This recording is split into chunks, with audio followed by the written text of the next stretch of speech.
Welcome everybody to part 2 of the Radial presentation. Thank you for being here with us tonight. To start us off, I'm going to give you a quick recap of what was discussed in part 1 and 2. Before I get to that, I'd like to just say that this presentation is for edutainment purposes only, and any forward-looking price statements are not to be used as financial advice.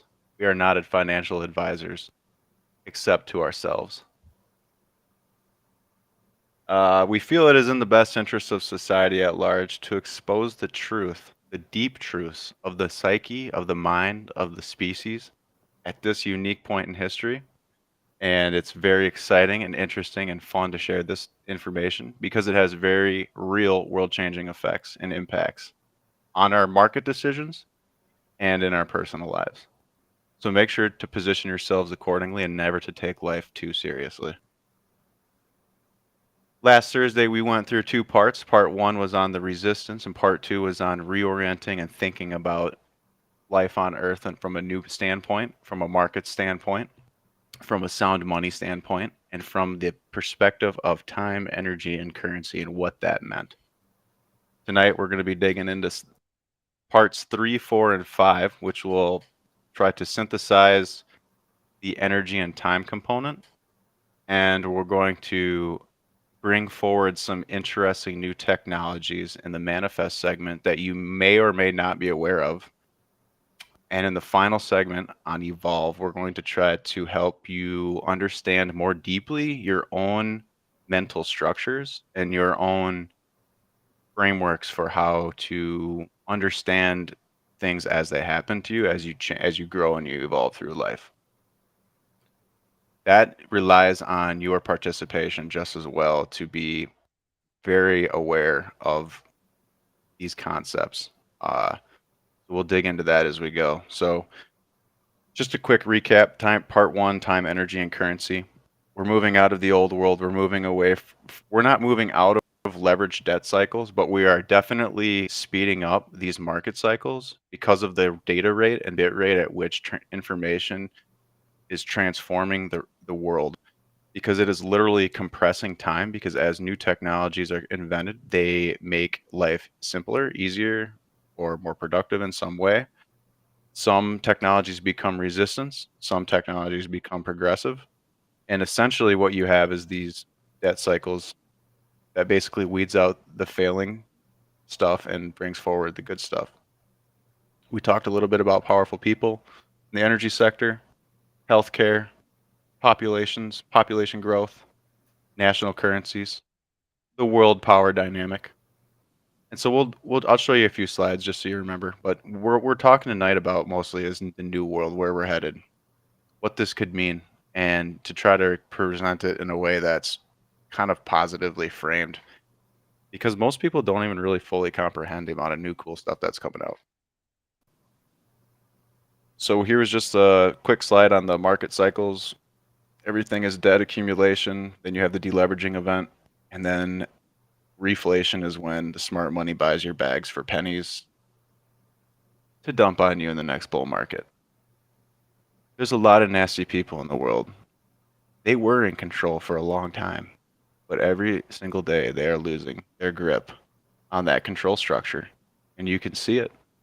You can see it in the way that the Fed is limited in their response to inflating money supplies, or the global impact of a giant, I gotta be careful how I say this, scamdemic, how that was handled. There's a lot of restructuring going on because we're all fighting over these energy resources. There's really 3 main pots. Who's got the money? Who's got the people and labor? Who's got the raw materials? That's essentially what's driving this world power dynamic. We talked a little bit about the four levers of the Fed and how they can try to control them and adjust the money supply to make what's historically been pretty effective at keeping the money supply and the economy within the safety rails of what they think is best to keep the economy growing. It worked for a very long time. We've had some of the most prosperous times in history. However, there are still countries getting raped and pillaged, and they're fed up and they're tired of it because of this. Because the US gets to touch the inflation first, and they continually to debase it from their own people and from other countries. So they're sick of it, and they're coming together to try to amass massive reserves of the longest standing sound money on earth, which was gold. I wouldn't doubt if they're saving digital assets as well, wouldn't you? And they're going to replace it with some sort of a blockchain platform. It's going to take down the SWIFT system. At least that's their aim. This is called the fourth turning. It's when you turn a crisis into a changing of a dynamic world order. Then in part two, we talked about the layers of an economy, how it goes from simple mother nature, natural timing, to through the love economy, understanding that society really is built at the familial level because we are mammals. And then on top of that, you get the different monetized sectors of the economy. We've all seen an adoption chart, but we wanted to take it a step further. We wanted to show you how these adoption cycles go through waves, and that essentially everything in life is an energy wave. From progress to resistance, progress to resistance. And as the resistance begins to fade over time and more of a technology or idea is adopted, the swings and bull markets get bigger, and the old tech dies off, and the skepticism fades. Here you have that same cycle overlaid onto a 13,000 year long chart of the technology and population growth of our species as we go superluminal, meaning faster than light, meaning a truly mentally connected species, in the same way that a mycelium fiber network is also a connected species. We are all like little cogs in the wheel. We each play our role. And this is the curve of our evolution over time and the shrinking of the space between us. And I mean that both space in time and space, or time in space. So the amount of time that it takes us to get through space has shrunk. Our words and thoughts are now reaching each other at superluminal velocities, which is creating the approaching of the singularity, which is the ultimate movement toward an interstellar species. How do we get there? Well, we need to bootstrap it off of a solid, sound money system. So that's why we're all interested in. We're all interested in the money aspect. We're all interested in fixing the money aspect because, as shown and laid out before, the old system is dying, and centralized control structures have failed us. And in order for this to be more balanced globally, it's probably a good idea to bootstrap it on top of a decentralized and powerful computing network. So we talked just briefly on, not even just we talked at length about what a real cryptocurrency really is. And I think, I don't care if it's called Bitcoin, Ethereum, or Hex, or some other coin that follows a similar sound money principle with a fixed supply, inflation. Those essentially are going to be where a lot of the value will end up and get stored. We made a pretty good case for it so far for the last 2 years.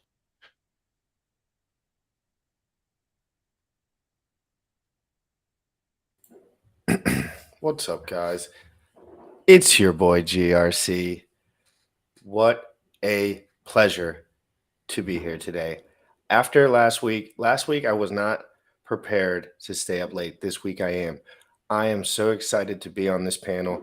The amount of good comments I got in my DMs about last week was absolutely phenomenal. Talking to Orca, Whales, Bullish, Axis they are my friends. I feel like, I don't know if I'm their friends, but they are my friends. Talking to them makes me feel absolutely. I just feel like I'm learning and on a spiritual path, and that's what we're going towards here, guys. Let's welcome on the panel. Dude, we're your friends. What are you talking about, man? Well, you can't be sure because we don't necessarily know each other, so I don't know exactly if that counts. But me and Sam are definitely friends. I've got Pokegon. We're friends. You and Sam are definitely friends, but also have never met each other in real life. Yeah, that's okay. I've never We're met any of friends. my friends. We're friends. We're buddies. Rod, have you ever met any of your online acquaintances ever in life? You haven't, dude. Okay. I met Motley, but that's because we lived near each other. Just wait, bro, because that first No, I never met you're bringing me back, bro, because back when I was 18, I was playing professional video games, and that was my first experience meeting a group of people that I had known for 4 years online. I'm jealous that you got to play professional video games with your bros. Dude, that's neither here nor there. The point of the story is, check this out.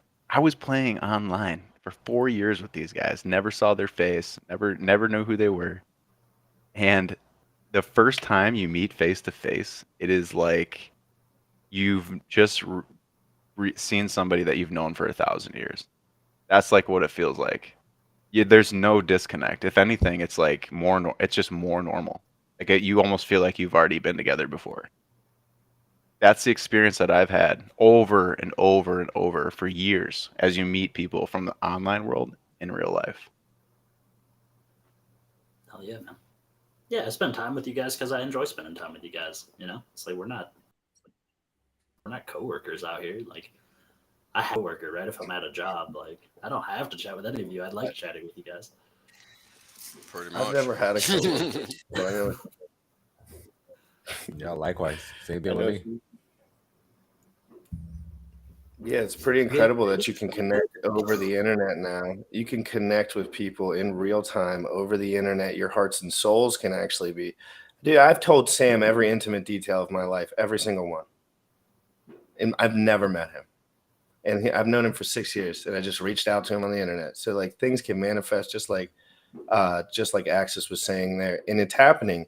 And I'm more grateful this time around because I can see it. Like I know I can catch people's vibes faster, and this is a group of guys that I like to be around.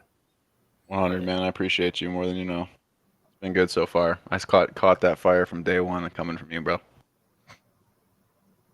So, what do you guys think, man? You want to start into these slides right away, or anybody got anything they want to say before we get going?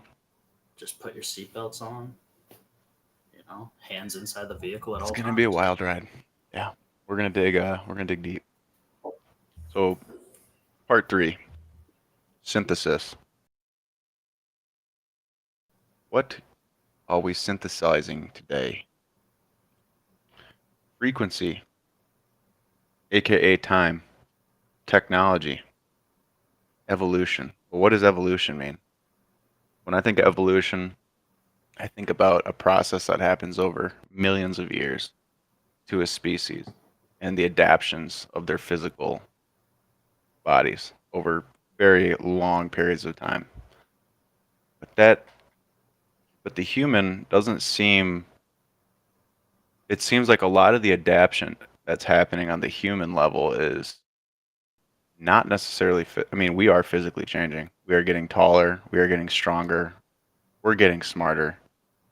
Our biology isn't necessarily, we're not growing wings or claws, but it's because those tools are just that, tools.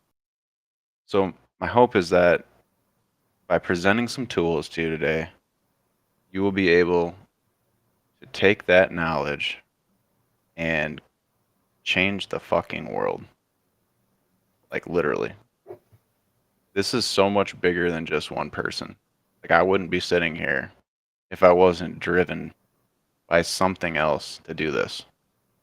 I don't spend time on this stuff because it's fun. I spend time on this stuff because it's fun and it's going to change the world. So the future is trending towards science fiction. Does that make it a fact? I don't know.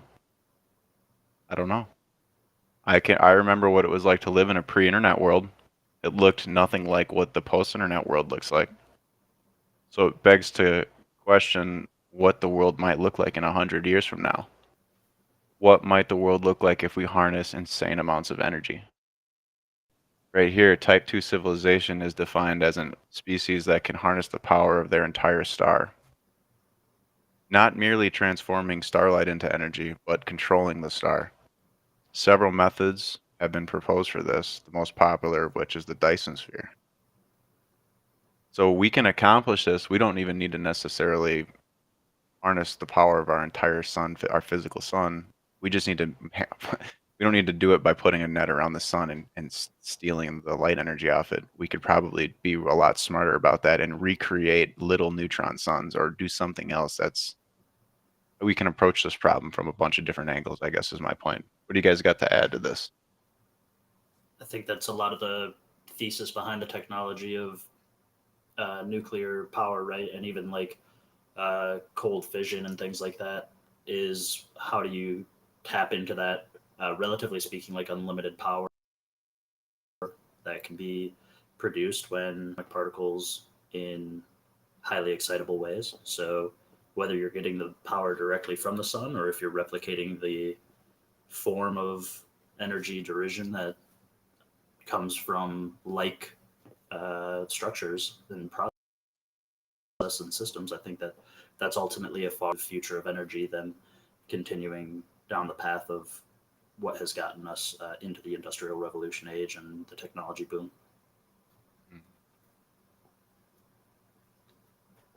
I would agree. I also think that we talked a little bit about oil and how everything's propped up on the oil markets right now. And, you know, over time, slowly, I mean, as the resistance starts to fade on that front, we might be having a lot more of this more easily accessible and more closer to infinite energy sources, which would just compound our ability to change the landscape even at an even faster rate than we already are, which is scary to think about. And it actually kind of partially explains why progress has been so slow for 30 plus years.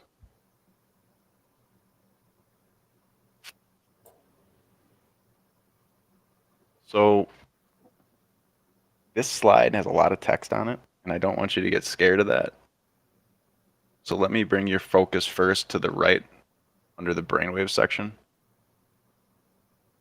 You'll see a square here with 3 white lines inside and an oscillating energy wave over it. And they're supposed to represent frequency. So if the white line is truth, the red line is a person's crossing of truth. So as a person seeks knowledge in the world, they're going to cross the line of truth at different rates of change based on how much information you're taking in and absorbing and synthesizing in an accurate way. And how this basically is what creates for you a life path and is what gives you purpose and fulfillment and keeps you aligned and on your path. And the argument here is that if you can find a fulfilling life and you can keep in alignment and you can continue to increase your frequency, your energy wave would become indistinguishable from the white line itself, which is the closest thing to truth that a human could live by, right? So you can think of this not only as individual, you can think of this as individual people at different levels of alignment, or you can think of this as your own brainwave activity between like when you're waking up from sleep to when you're super jacked up on caffeine and learning new things every second. That's in alignment with your highest truth. You can apply this in many ways because the universe is holographic and these principles of natural law apply in so many ways to everything that you're going to experience. And it's also going to, by knowing this stuff, you'll become a better market actor as well, because you'll begin to understand people's emotional decisions better, people's planning. You'll be able to understand these things better because you'll know the key fragments of reality that are driving those decisions. So the first principle of mentalism is that everything is mind, the universe is mental, and intention is the driver. What does that mean? Everything that you experience is a social construct or something that somebody told, some information that somebody gave you. So we basically live inside of like a mental net where it's a bunch of shared knowledge, and you basically try to pick through the pile of information. Just it could just be blank statement. Just it's just data, a big bucket of data, and you're trying to decipher and pick out the things that you're most in align with, so that your life progress and your life path is leading somewhere, which will lead to a beautiful life. And it's not some like naive thing. It's a real challenging experience that you'll go through. This isn't all fluffy ponies and stuff. This is challenge, the good times and the bad. Everything is mental first. Anybody got you want to say something?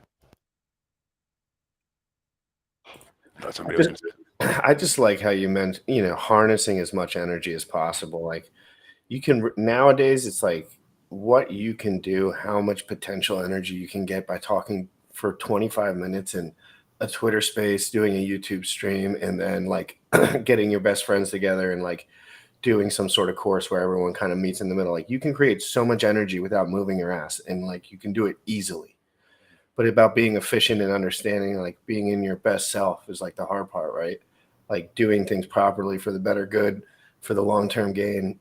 That's what the hard part is. And that's like, as as I get older, I seem to have less super highs and super lows. I kind of starting to meet more in the middle, where I used to like be on top of the world and like just make huge mistake after huge mistake. It's like everything calms down as you get better friends, better people around you. As you learn all the things you're supposed to learn as you go. That's a good point. Really good point. I like the different illustrations of the wavelengths, like the alpha, beta, delta, gamma. People not hold like being flawed against yourselves. Like I'm a flawed human. I've yet to meet a flawless individual. If there was one, it was probably my granny. And the idea that you're constantly trying to, those of us that are aspiring to see truth, you're not going to, every moment is on that line, right? You're missing it just a little bit, touching it here, missing it again. And I think some of us who have gone through different experiences with like consciousness expanding uh, experiments with that feeling, that euphoria of accessing temporarily that line of truth, only to be jostled off of it again and to experience an extremely high frequency of reconnecting to that enlightenment.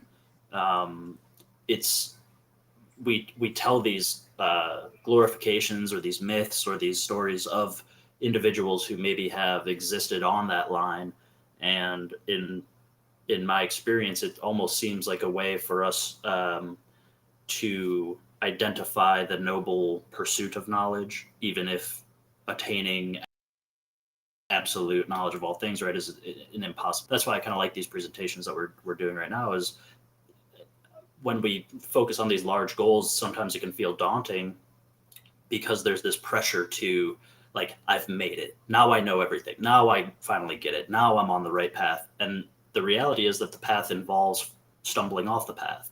And it requires that diversity of experience in order to appreciate that holistic center that we pursue.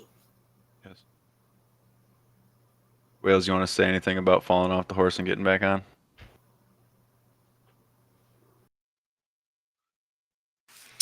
It's one of those things that you really got to be cognizant of, right? Because that's a guarantee.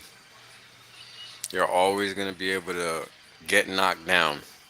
Question is, are you going to be able to get back up again?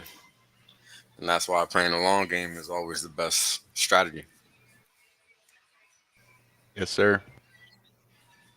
I agree. So the second principle, and by the way, Wales has been like probably the guy that never falls over, and when he does, he like just stood right back up, like levitated right back up, right? Because he's amazing like that. So,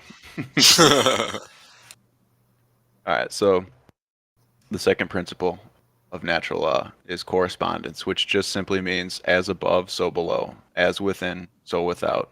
The universe is holographic. This universe is wrapped in vibratory energy. So this is pretty simple to understand. From like a lot of times you'll think about I sometimes I'll think about how like a supernova exploding looks like an iris of an eye. Like they look similar physically. Or like a mycelium network looks this similar to like the neural network inside your brain. Like these fractal patterns that are playing out in nature are the true DNA of what creation is. And so you'll see that with one example, it's enveloped in a similar way with another example. And the way it manifests is through fractal and vibration, which is the third principle of vibration, or the third principle of natural law, which is vibration. Nothing rests, everything moves, everything vibrates. If you can understand this, you can understand that your very words that you speak on a daily basis, or the words that enter your ear canals and enter your synapses of your own mind, these have very real charges and very real effects on your day.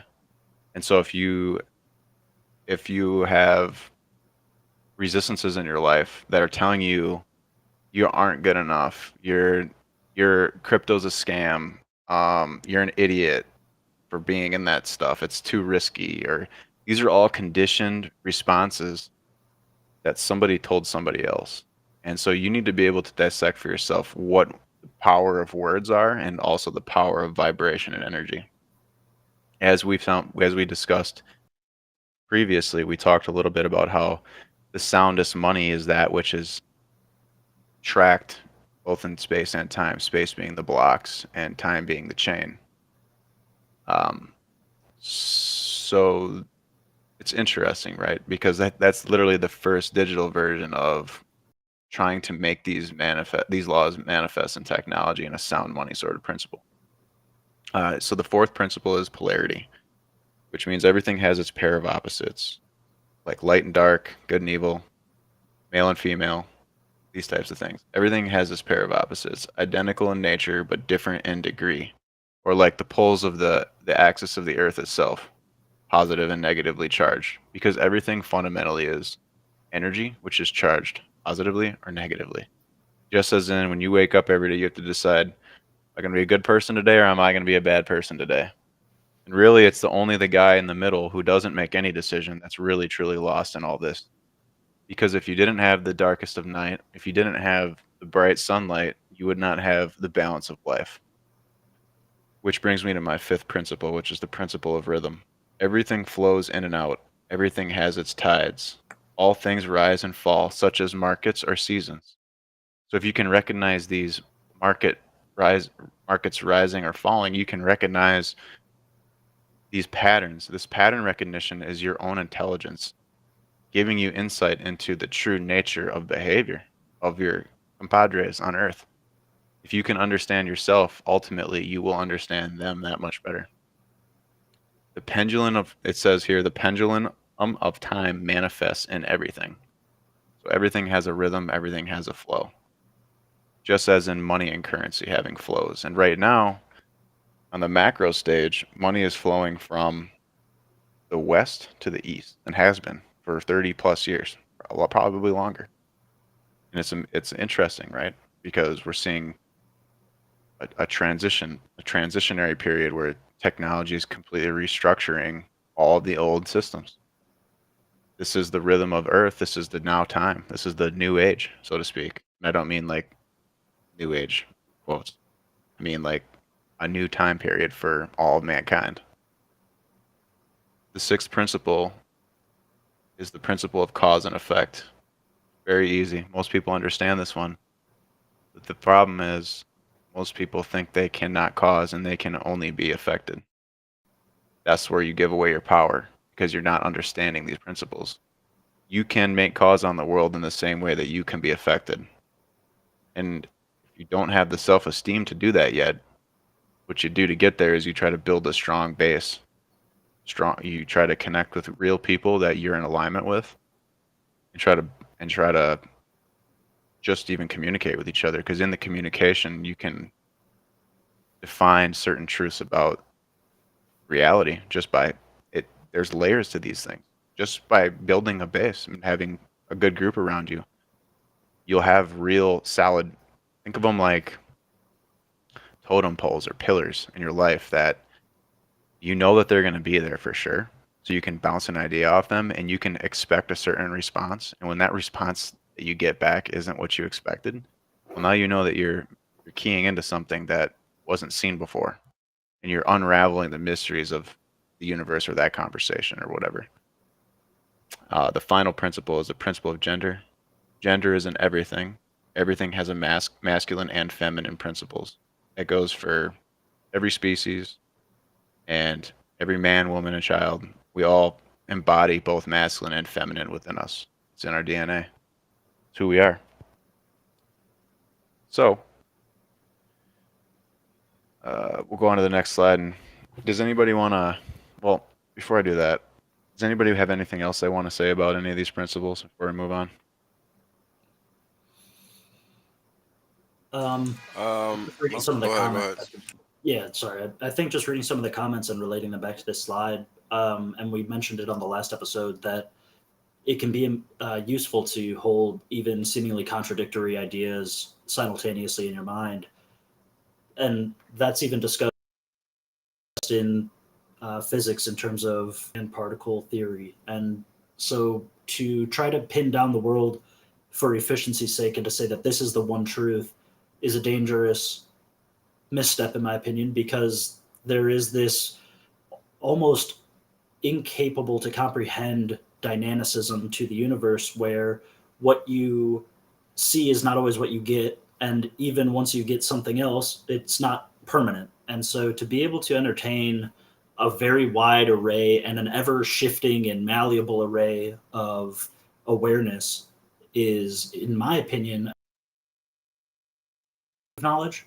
And I think those steps of natural law, the rule of natural law, is an interesting way of talking about that because we admit all of the, excuse me, the vibratory differences and the fluctuation from one bandwidth to another and back again.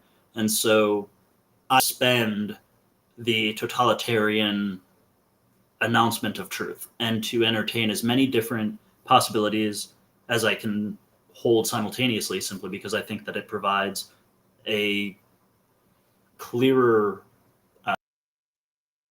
well of knowledge from which I can. So no, I really like that slide, man. Those are good topics. Wales?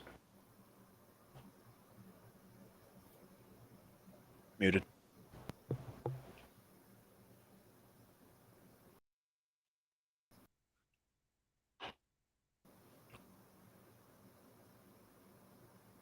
All right, we'll wait for Wales.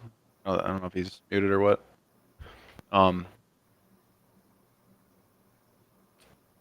This slide is one of the most important slides in the entire deck. And it's important because if you can understand the roots of words, you can basically decode the entire system. Legal, business, word structures, phonetics, and etymology. Give you an example. Liber, like root of the word liberty, for example. It's a Latin for book, also Latin for free. Well, book and free, when you combine them, that's kind of like knowledge. So liberty is, the root of liberty is knowledge. So if you can have a strong knowledge base, ultimately you can set yourself free. That's why we're doing this. So I have here, words are vibratory complexes that are decoded by the brain as ideas that then are associated by the brain as communication. So what does that mean? As I'm talking to you right now, I'm sending air through my vocal cords. Those vocal cords are then vibrating at a certain frequency of energy. And those frequencies of energy are being transduced down into electrical bits, ones and zeros, which are simply just positive charges or negative charges in a computer somewhere. And then those are being reformatted back into sound waves, which then hit your ears. But the only one that's really communicating with you is yourself, because once those words hit your ears, it's your brain synapses that's decoding the information, and you're perceiving it in your own way. I don't decide how you perceive the information. You decide how you perceive the information. So I can charge something with like I can say something positive and uplifting, and you could have a totally negative reaction to it because of how you're perceiving the information. Or I could say something completely neutral, and you could take it totally positive. Like I could make a super neutral call on price for Hex, and someone could think that that's super like bullish, and someone could say that that's super bearish, and it's all relative. Because ultimately, communication is only going on, true comprehension is only going on internally inside of the individual. What we're trying to do is make you understand the layers of your mind and the layers of wordplay so that you can also use those to your own benefit, good or evil. Because the goal here is to make you polarize one of the natural laws towards being an actor on the world stage, positively or negatively, right? So without comprehension, there can be no communication. For example, if you read a book and you're reading through a page and then you find yourself halfway stopping through the page and having to start back at the top, that's because you are autonomously reading the words on the page, but you're not comprehending, or the cogs aren't turning inside of your mind because your frequency is turned down. You have to you have to tune up your frequency to start trying to work to learn for the brainwaves to kick back on so that you can start to comprehend the words on the page again. This is what's happening when you lose focus or lose sight or lose alignment. And this happens to everybody. Everybody falls off the truck from time to time. That's part of why we chose a human life, was because you want to know what it's like to go through the trials and tribulations and have this experience. That's why we're here. So to cast a spell or to spell a word, both are using the word spell, but from two completely different contexts. Same said, spending time and paying attention. Spending time as in going to the counter and you're giving away little time units, or paying attention, you're going to pay with your attention. So what you focus your time and attention on, those are outputs. Those are verbs that are outputs. So like if you're spending your time and attention on things that are not productive, then you cannot expect your life to change or be in alignment. You need to when you're giving away your energy, you need to be able to do it in a way that's reciprocated. Otherwise, you end up drained at the end of the day, working 80-hour work weeks.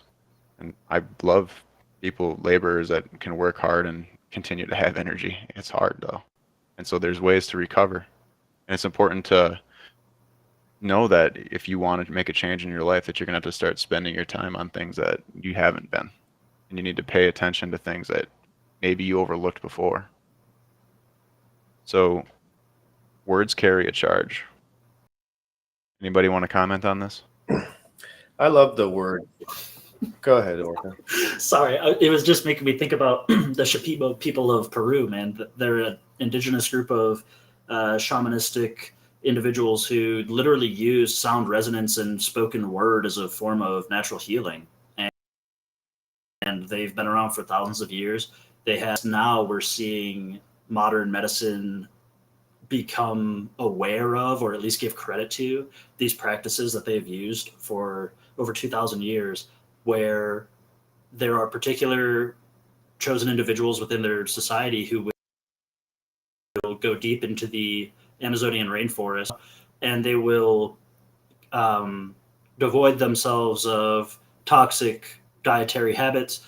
They will become in tune with their natural selves, and they will provide literal healing that we have observed as able to change the toxicity within the patient's body, as well as the inflammation within the patient's body, by singing Ikaro songs, which literally reverberate a resonant energy between the shaman and the recipient of the natural healing in ways that don't require the induction of like drugs, like petroleum-based drugs. So it's like woo-woo stuff. Like this is real stuff that humans have been connected to for thousands of years.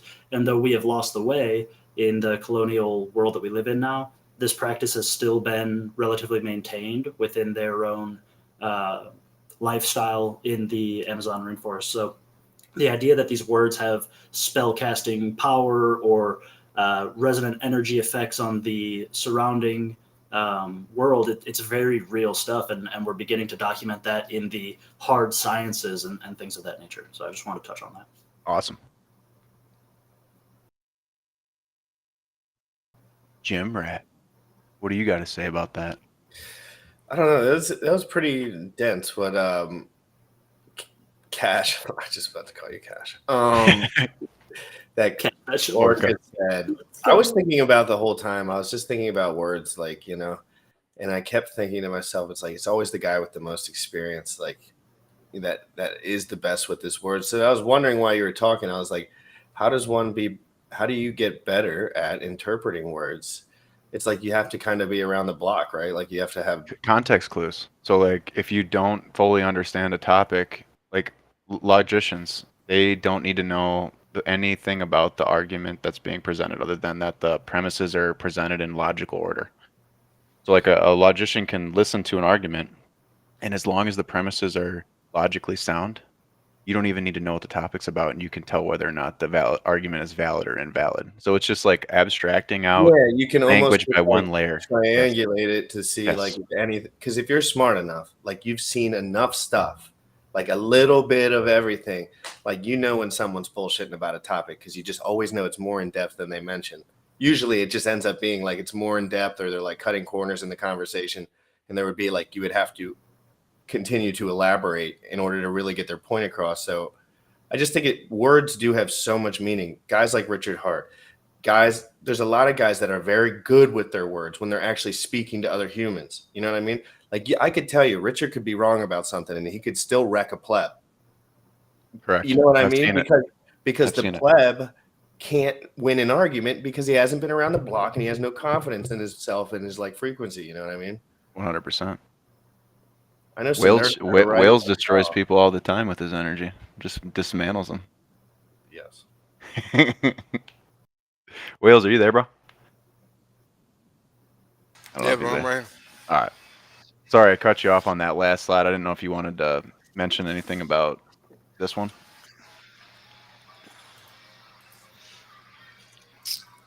That was about the 7 principles. Because I know you were going to say something, and then Orca jumped in. No, I lost it, bro. I'm sorry, It's all but I good. lost it. It's all good. Yeah, My bad, Just making brother. sure. probably You're come good. back to me. It'll come back to me at some point. Okay. All right. Anything you want to say about the language spells slide? Before I move on? Well, that's everything, isn't it? Mm-hmm. It's a big one. When you think about how you think they lost. sorry, I'm gonna have to close my window at some point. Happy 4th, everybody. This is Independence Day for the Yeah. mind, baby. Right. Yeah. When you think about how some things boomerang to us when we want something or we're searching for something or we're in search of something, right? Along the way, you find certain instances that divert you one way or the other. And that's all determined by your intention and how you see things. And that's all a function of how you think and say, right? Because innately, we are what we think. And this is why it's important to understand the very base thing that we're trying to do here. And that's help you understand that the model of what you think is the world is given to you. And this is why all of the facets of all of these properties are being discussed in such a nuanced fashion. And it's kind of crazy that it all ties into Hex because it always has. You guys have always heard me talk about these things, just not in this direct manner. But it's all the same. Because at the end of the day, we're trying to do something that we want to do. And that's the whole 100%. point. 100%. It's crazy how cryptocurrency finds its place on the world stage because of these principles. It's Friends, because I know. there's a constant cry for help. Like everybody in the world that's in pain, that's not in the 1%, is like just wants to have a little less pressure on the back of their neck, and blockchain's doing that for people. I would not want to live in a world without DeFi. Like I'm just telling you that right away. That would suck. This is our only opportunity. So let's not fuck it up. It's the opportunity. Right? I mean, it's interesting that we're going to be talking about mining, space manufacturing, all these things. And, that was supposed to be the first $1 trillion industry. and it just so happens that it's not. It's going to be crypto. And this was Yeah. 4 years ago, mind you. This was the narrative 4 years ago surrounding that arena, that industry. But now things have changed a little bit, right? You have a whole nother weapons race, quote unquote, going down, and it's on the chain. So 100, dude. yeah, Good points, everybody.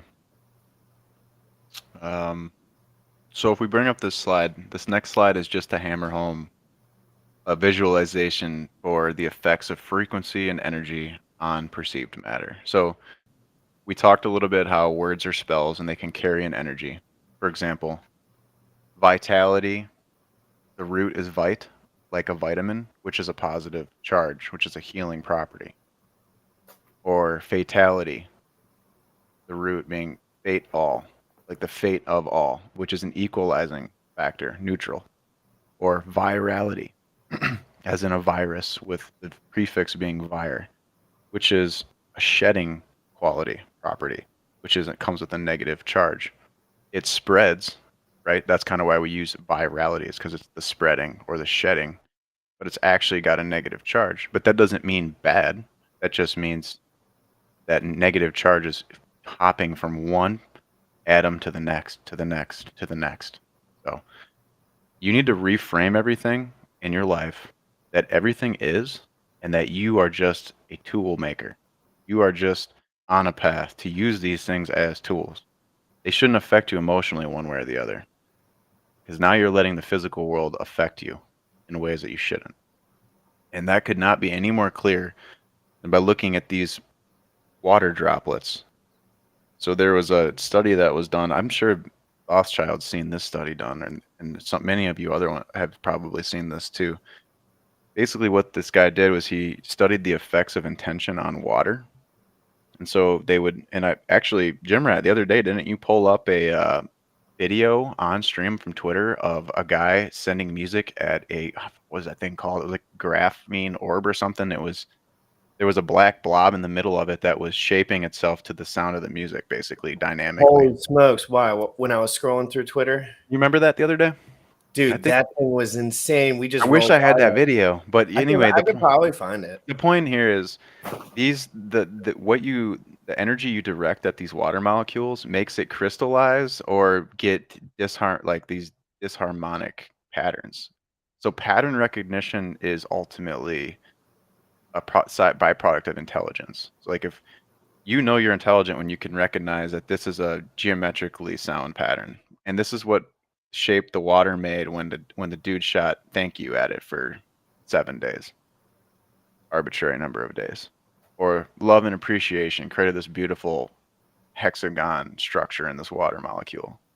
Mother Teresa made a hexagon structure in the water molecule. And I don't want to get too far in the weeds on why the hexagon and hex.com and these things are perfectly aligned and in time perfectly. They're perfectly timed. There's a lot of layers to why hex is going to be amazing on top of it already being amazing, right? But here you can see that geometrically the hexagon is a symbol of equidistant balance. And so maybe it might be the best sound money, it probably is. So the point here, what's that? I was just saying that's funny. I like sound money. I like it in with the like web. Oh yeah, word sound. spells and stuff. Right. So actually, it really is all tied in, isn't it? Mm-hmm.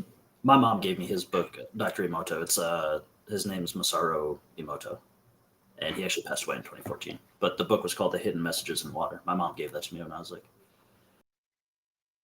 awesome. I don't know. I think I was just starting the first job. Yeah, it's a fascinating book, and the thing that I find interesting is so he ran his experiments. He produced his images that spoke to the crystalline structure of water after it had been exposed to different vibrations and particular words and things. And then there are the people that try to speak against that study and say that it's a bunch of hokey pokey. And that's, for me, I don't try to align with like he's right or they're right. I think it's important to just entertain both sides of that coin because, again, the universe is so that the manifestation of reality onto the self. You're not required to prescribe your belief system to the thoughts of others. And so entertaining the different possibilities is more powerful than trying to pin down, even in the most like optimistic setting, right? Like, oh, words ultimately control of your life because this word's good and that word's bad. I think that's a weird optimistic prism to build around yourself. And so I wouldn't be surprised if some people can't replicate the study and then some people can replicate the study. I think that the dynamicism of the universe is too. And so it's really fascinating when some people have taken the time to engage in that observation, trying to almost break I call it like breaking the universe. I play this game with my friends, some of my closest friends, where you'll be having one of these really high frequency conversations, right? You're having these almost like discovering the aliens and like figuring out what's really going on here. And then like the lights will flicker. And like that's how you score a point in breaking the universe is you have these really fascinating and open-minded conversations and then something bizarre. Subtle energies. Yeah, Yes. like a counter that's been sitting there for weeks and it's never been disturbed, but you and your buddy are going back. Or and like forth. somebody's calling you and you know exactly, you don't even have to look at your phone, you already know who's trying to get a hold of you. Stuff like that. Like stuff that your intuition knows and is picking up on, but maybe your conscious mind can't process the how. So like most of science. I'm sorry, go ahead, finish your point. I didn't mean to cut you off. Oh, I was just gonna say that, if life is truly multidimensional and we're trying to define life through the lens of logic and reason, but logic and reason is already a compartmentalized and fragmented view of the mind itself, as in a lens by which through to look as in a tool, then it's already missing the full dimensionality, the full spectrum of energy of all life all over. The cosmos is a very large place. So to try to deduce it down into just the reasoning segment of the human psyche is actually a limiting factor. Science has made for us the most amazing times in technology, but we're nowhere near the ultimate point. And maybe as these things evolve, we'll notice that more revelation will come from elements outside of just simply logic or reason. I wanted to speak to Hiroshi's comment because he talked about the observer effect, which is well described in the double slit experiment, which I recommended in the comments last video, and I'll put a link on. We do have a slide on that in here as well. Oh, very cool. And so for me, it also gets, for those of you that don't know, the observer effect is like outcomes can change based on whether or not they're being perceived by a conscious or unconscious observer. And that gets me back to that slide where we had the different line. And then we have these stories throughout human history that describe people that seemingly lived on that line of truth their entire lives. And I was in a philosophy class one time discussing like the positive, the contrapositive, the inverse, the converse, all of these different logical structures of argument. There was this kind of epiphany I had that was the idea of defining something by all the things that it is not. And so an idea might be that, say, like your enlightened soul, right? Like your Buddha is some required piece of an equation where all other individuals, all of us are doing this thing, right? We're doing this wave, and our combined observation leads to the necessitation of an existence where there is somebody who appears to be on that line, possibly not because they truly are, but because the awareness of all the other participants in the system, based on the different unique angles of observation that they are contributing, all align into or culminate into this identification of someone who is caught entirely on the line. And so it's not necessarily also known as consensus. Consensus, right? So make it blockchain. Like that is the idea, is that maybe the individual is not. Anybody who thinks this isn't about blockchain, it is. It's all about it. The thing is, it's being able to solve that puzzle by saying like, well, I know that I'm imperfect, but my imperfect observation contributes this. My imperfect observation contributes this. And then we end up with this result where even if we aren't 100% correct, there's so many collisions of almost correct that you are able to begin to outline the undeniable truth, or that energy that we all. Very well said. I love it.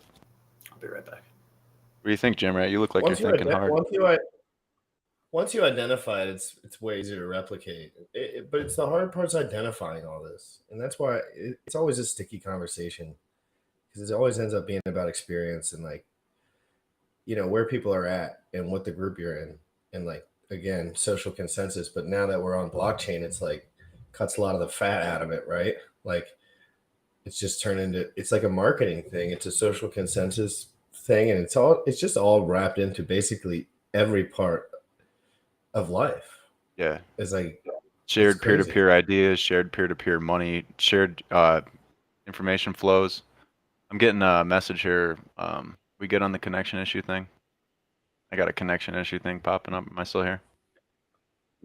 Mine looks good. Okay. As the connection. Right. Yeah, I hear you, bro. Okay. Maybe we dropped Orca. He'll come back. What was I just saying? We were just talking about. What'd you just say, GymRat? You're talking about. I was just talking about social consensus and how it all ties together with blockchain and how this cuts a lot out of it. Yeah, so social, the social consensus idea, we're basically going. So basically, what I said last time was that we're moving toward honest money, peer-to-peer on-chain money, because it's like inevitable. It's not. It's because all the monies we've had up to this point has been manipulated, and we're headed toward a new epoch, right? Where we're going to rely on consensus of what has value, and so that should actually create a more true value proposition in the end, right? Because it's everybody's decision. Hopefully, I mean, we can't extrapolate the future and the powers that be. At least I can't. You know what I mean? Like, I don't know what people are capable of. I don't know what they're willing to do, how far they're willing to go to get their way. I don't know. I'm not saying that it could be way on both sides of the way I'm thinking, if you know what I mean. Like this could be way easier than I think, and it's just going to happen. And the war of the layer one, I mean, the future is just going to be layer one blockchains. You know what I mean? That all connect, and people just choose which one they like the best. It's weird. Mm-hmm. More fair.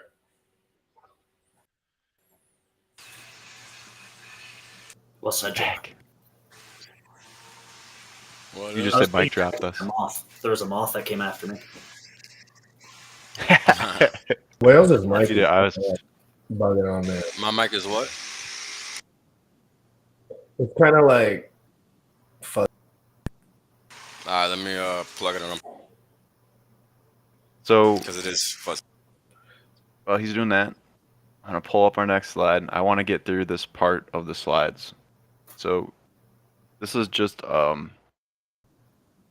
understanding currency, but from the love economy level, like from the previous slide on how the layers of economy is. This is basically like the spiritual currency is like your familial bonds, your social bonds, and like the decisions that you make every day.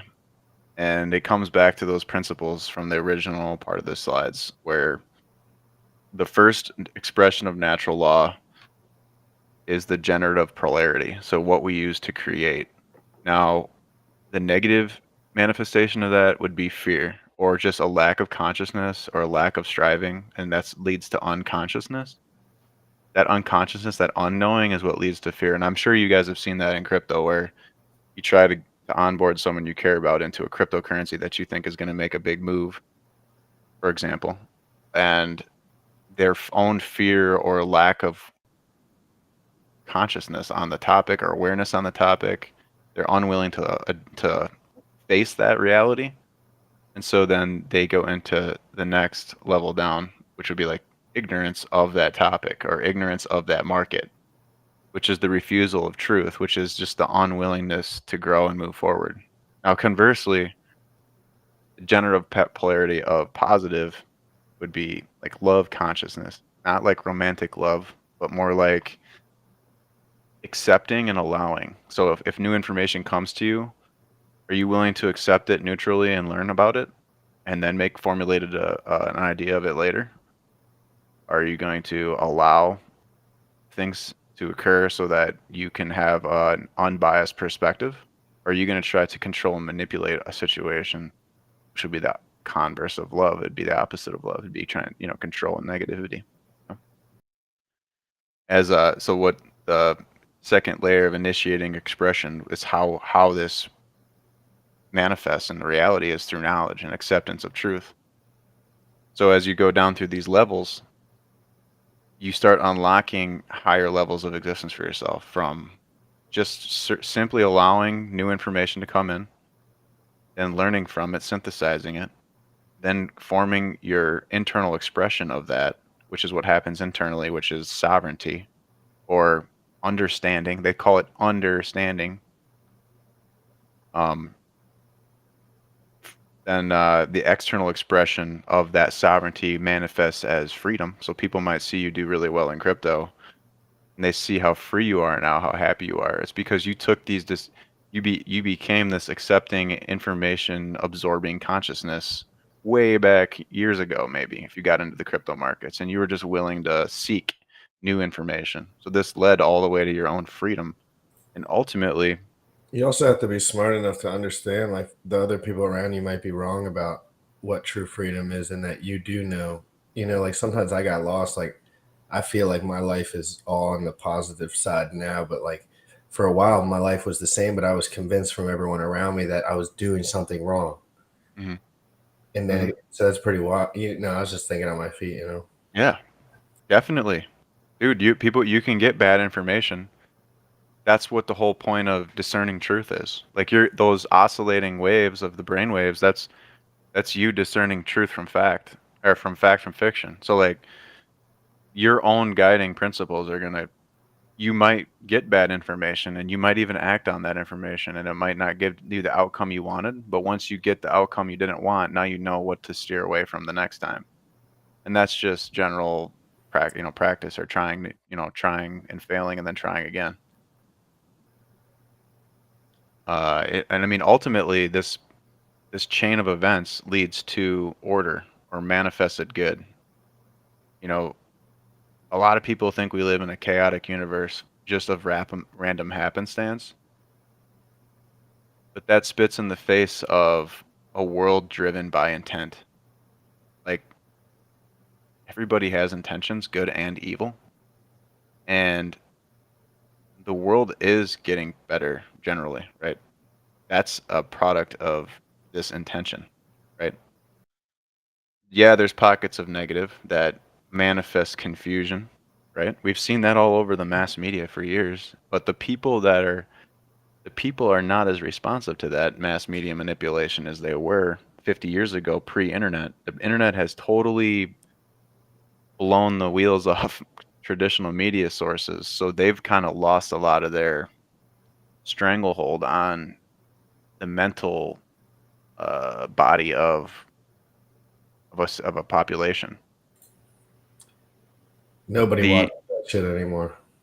As many. I mean, like, No, very percentage. Very, very small. only a percentage of mostly older people and people at cost cutters getting their hair cut, have it on TV down there or whatever. And think But about it. It went from A to Z in 10 years. Absolutely, from full blown to nothing in 10 years.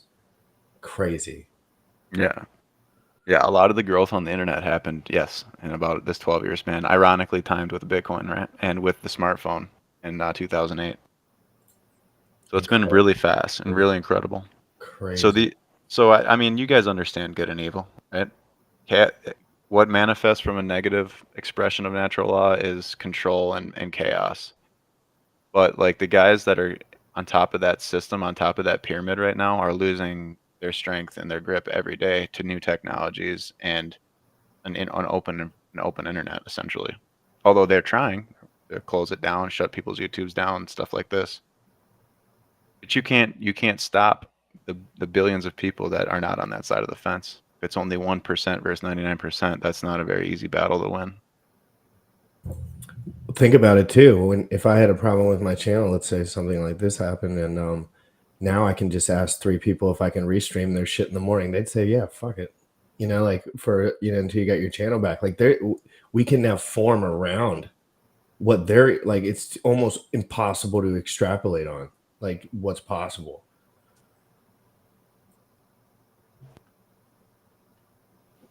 I think too. Anybody else got anything to add here? Yeah. Yeah, I was just going to chime in on top of both of those ideas. I think we discuss it like it's this empirical battle of the few versus the many. But if you think about the reality of resonant frequencies and even like several stones dropped in a pond, the interference pattern of the waves or the ripples that are produced ultimately create their own pattern from the outcome of all the contributions. So you might look at the world and say, well, there's so few that are working on this frequency or this wavelength and trying to produce this positivity, and there's all this confused or unenlightened, other side of the fence.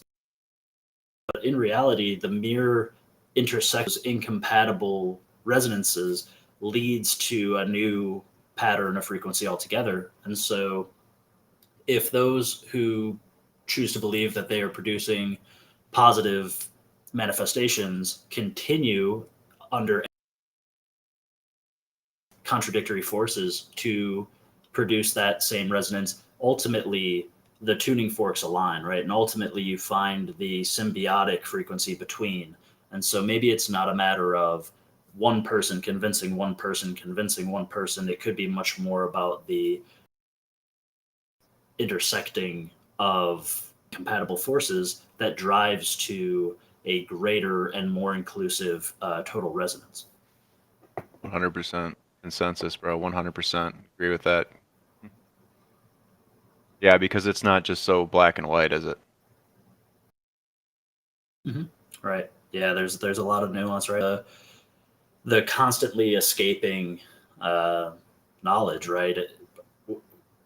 We think, I like the lyrics from the song, This Too Shall Pass. It says, we think of ourselves as one whole being, and we claim that it is this thing. We think of ourselves as one whole being, but it sets upon the rule that self-interest is divine, and Cancer too lives by this golden rule that you must do unto the others as the others unto you. And it's this interesting discussion about, we think of Cancer as like this evil poison in the body, and then we think about that sort of self-fulfilling enlightenment journey, both going about their growth from the same core concept of doing what's best for the self. And then John Nash, from an economic standpoint, said that maybe it's not about acting within your own self-interest, but accepting that in order to achieve your own self-interest, you must consider the self-interest of all the other players at the table. That opens up the idea of this sort of resonant frequency bouncing off of all of the players in order to produce a bandwidth that's more inclusive to all that are involved. So I think just touching on what you guys were saying, it is, there seems to be this core principle that whether you see it as positive or negative, it's awesome. And the outcomes that you observe are probably more a reflection of the fact that you, as an individual, are observing something at all, as opposed to there being this empirical total truth of the goodness or the badness and that's why I like that you said positive and negative doesn't equal good and bad. You said that earlier, that negative, positive, but good and evil are concepts of ethics, right? And positive and negative are concepts of energy, and they Correct. don't necessarily have to be one and the same. Yeah, a lot of people get that wrong, and that's where a lot of the confusion comes from. Yep. So let's get into part 4, manifest. So why are we talking about all these energies, all this time and currency and all these things, spiritual currency and sound money, and where do they intersect? And I think this part of the conversation was originally sprung from an idea, actually, between Orca and I on Twitter. We were talking about energy and nuclear, and we were talking about boomers and how boomers really want to put their money in somewhere safe and store it away and forget about it, but just be safe. Like, and they're using this 3,000 plus year old ideology that precious metals might be like a safe inflation hedge against a rapidly debasing currency, for example. But what they miss in this is all of the tremendous change that is occurring on the technological level and from a physics an understanding of the physics of what's driving the change at a atomics at a subatomic level. Because like we can think that our thoughts are our own, but essentially they're only a product of your environment because you are not your thoughts. You are only your thoughts insofar as you make them what you define yourself, your identity as. So let's go into some of this cool new technology and like give you guys like a positive outlook and an understanding.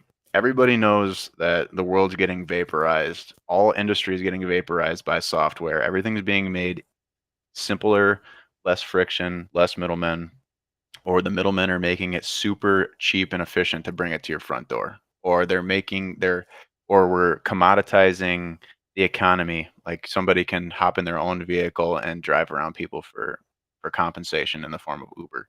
Or education isn't happening just in a classroom anymore, it's happening on YouTube. This is the end of middlemen. This is the vaporizing industries, right? This is software taking over, and it's just a transition phase to get us to that next huge quantum leap in technology. So this slide is just a bunch of just cool. I just went online and I looked up some cool technology or some cool new ways of looking at what technology could mean. Because like a lot of times people think technology, they think silicon based chips, they think it's computers, right? But technology is language, it's words, it's energy, it's new fibers, new products. Like it's fire is even technology, right? Pre-fire, that was cool technology, right? You had the freaking fire stick. You were you were the chieftain of the tribe.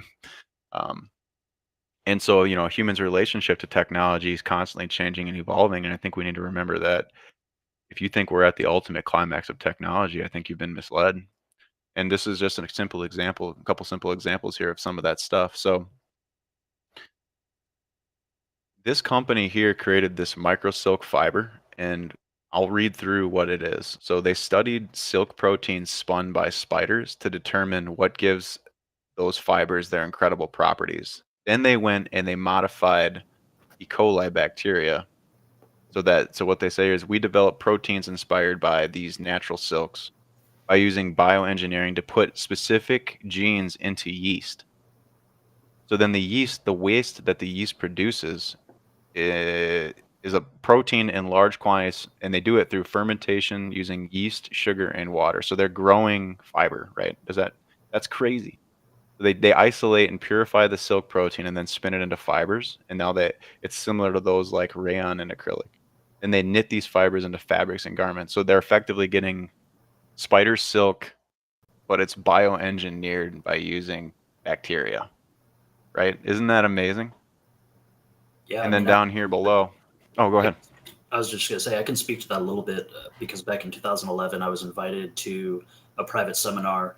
The two highest ranking math and science scores on the standardized test from each state in the United States were given a free trip to listen to Dr. Robert Hariri speak on genomics and epigenetics.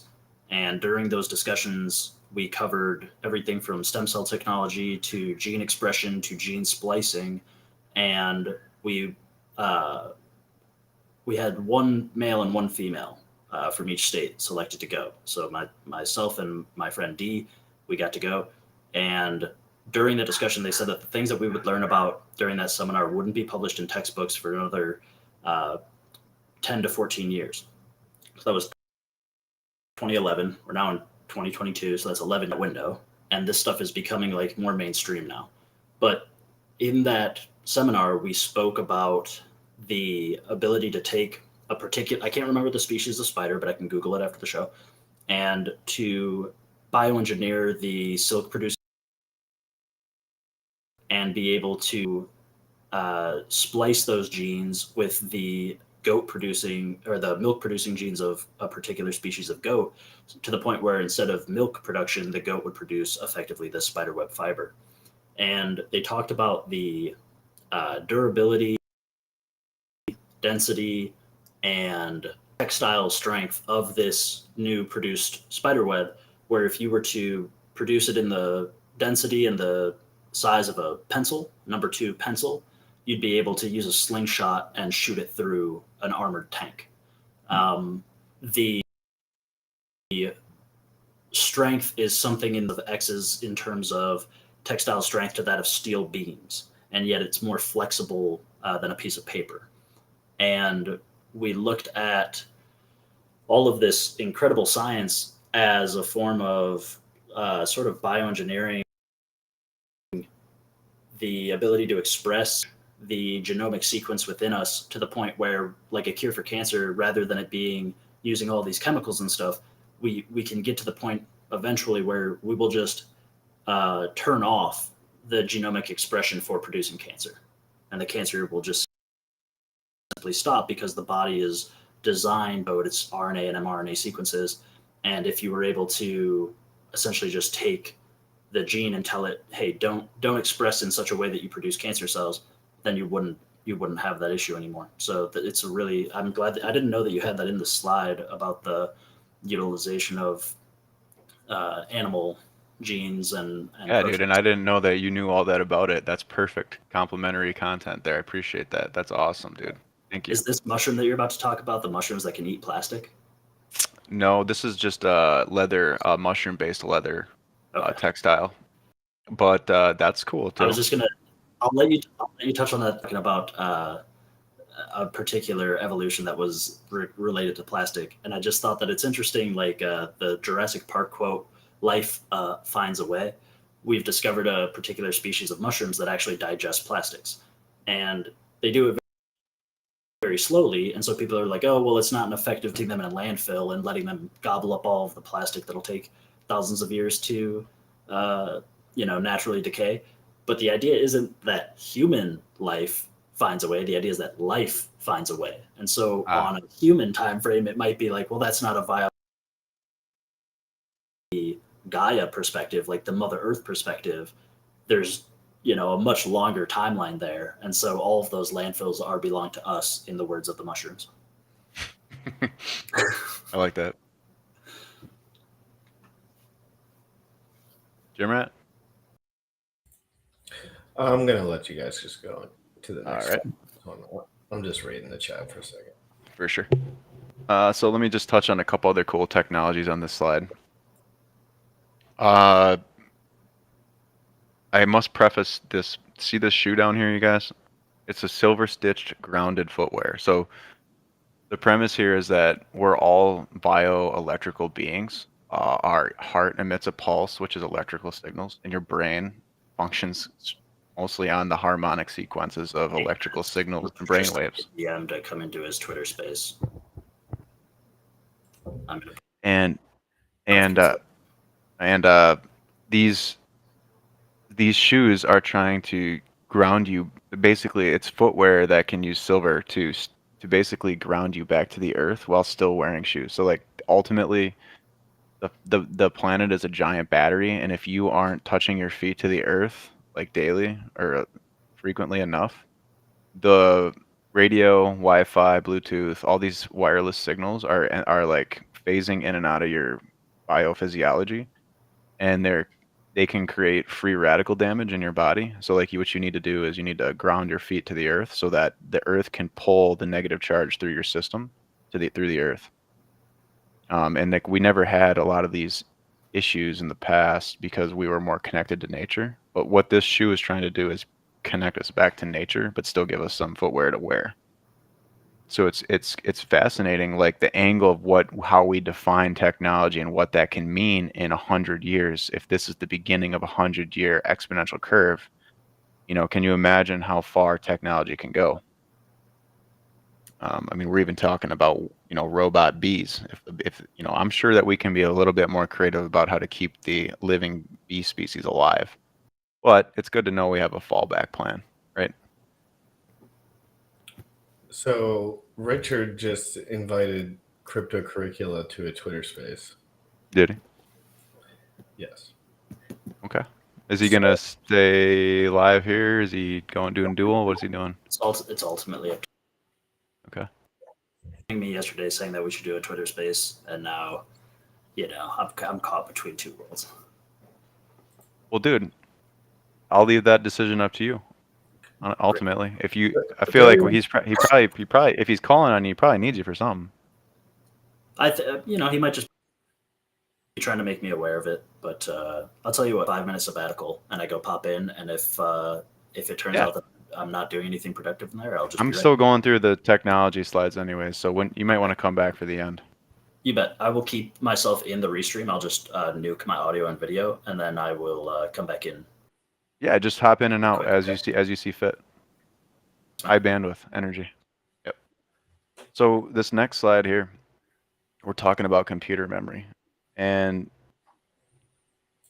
there's a group of scientists in Japan that found a way to take diamond wafers and store data in a quantum way in the imperfections of the diamonds. Now they can grow these diamonds in a lab for like almost no cost, fractions of the cost.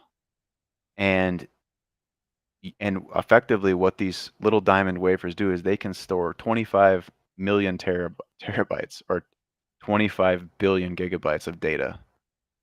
So to put that into perspective, like your typical memory right now is like somewhere between 1 and 4 terabytes of memory on RAM.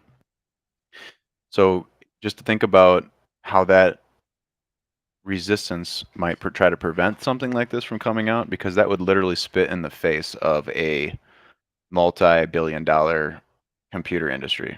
Like if this thing, there's a lot of other technologies that have to come out to use this in a productive way, because you need to also advance other layers of computing. But just the fact that this exists is like a solid step forward towards a quantum computing world.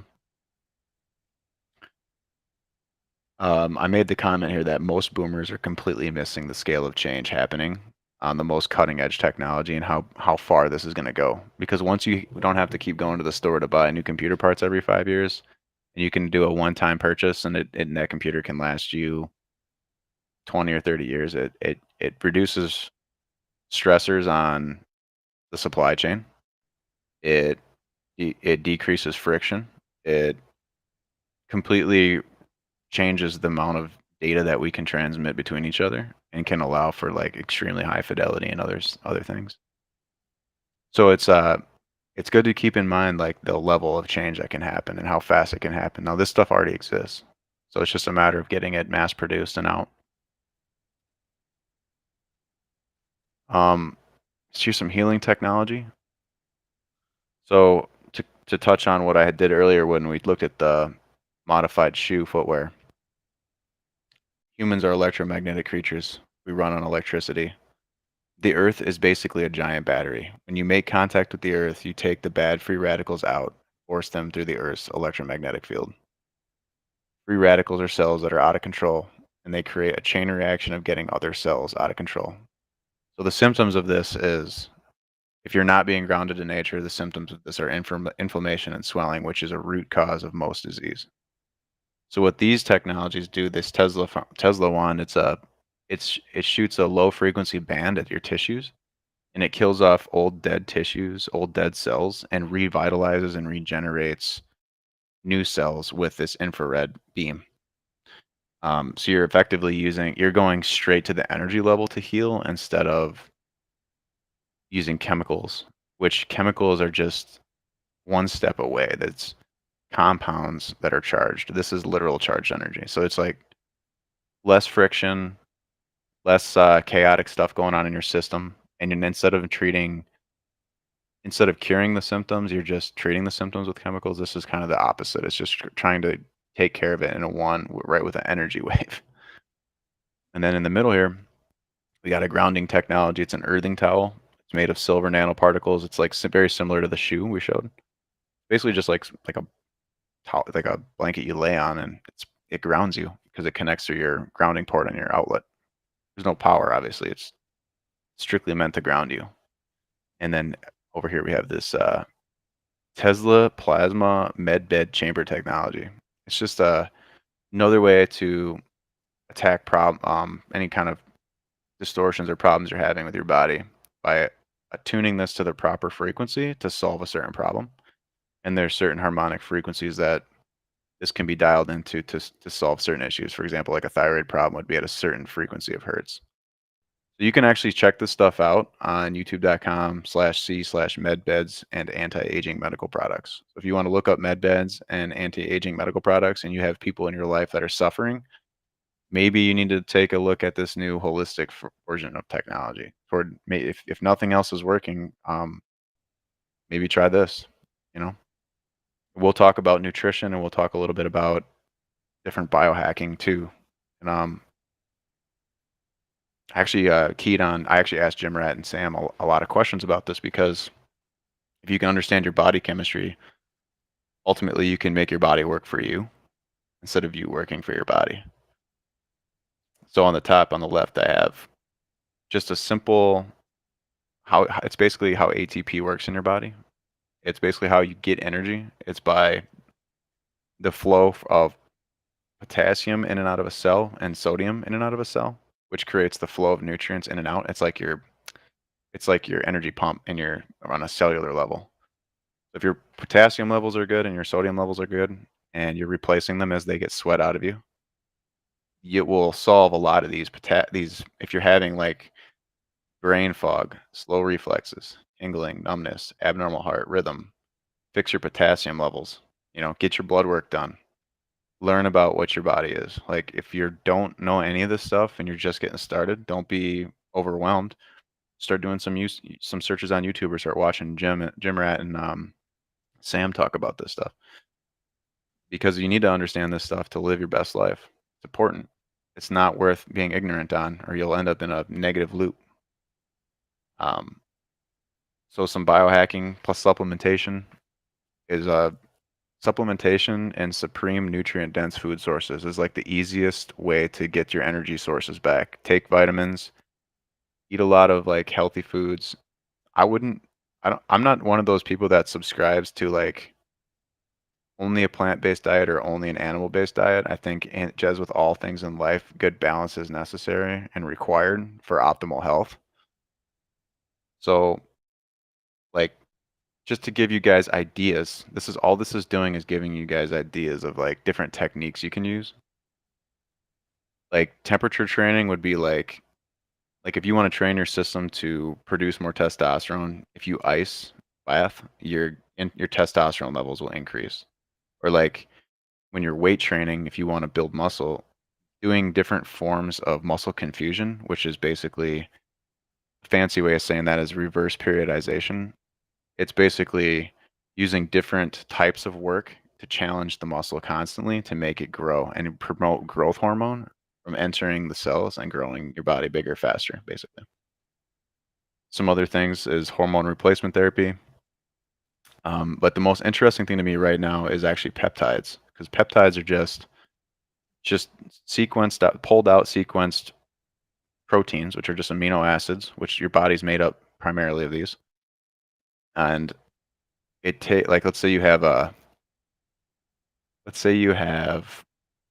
sleeping or disorder. Well, DSIP, deep sleep inducing peptides, might help solve that by reintroducing those specific branch chain amino acids into your system. Another cool one that actually Sam told me about was called semaglutide. It's a fat reduction one. If for people that struggle with blood sugar and other health issues that are related to obesity or blood sugar levels, because they're intimately tied together, this agonist GLP-1 amino acid slightly increases insulin sensitivity, which is good because a lot of overweight people struggle from insulin. Their insulin sensitivity isn't right. So like their body isn't able to receive the insulin, but your pancreas keeps producing so much more insulin. And you need insulin to live. So what this peptide does is it makes you more sensitive to insulin, so then your body stops overproducing, and it decreases your blood sugar, and it decreases your appetite. So there's a lot of like interesting, simple new solutions to these problems that you can actually self-administer and you can get online. I don't know if GymRat wants to weigh in on some of this stuff. Well, it's just about the educational piece. Like it takes so long to get to the point where you can intimately understand your body and get through the information that's given to you that's all wrong. Mhm. You know, it takes almost a lifetime if you're doing it like a normal person. Obviously, some of us take the lead and kind of learn some of this stuff for ourselves, and whether that be risky or not, you know.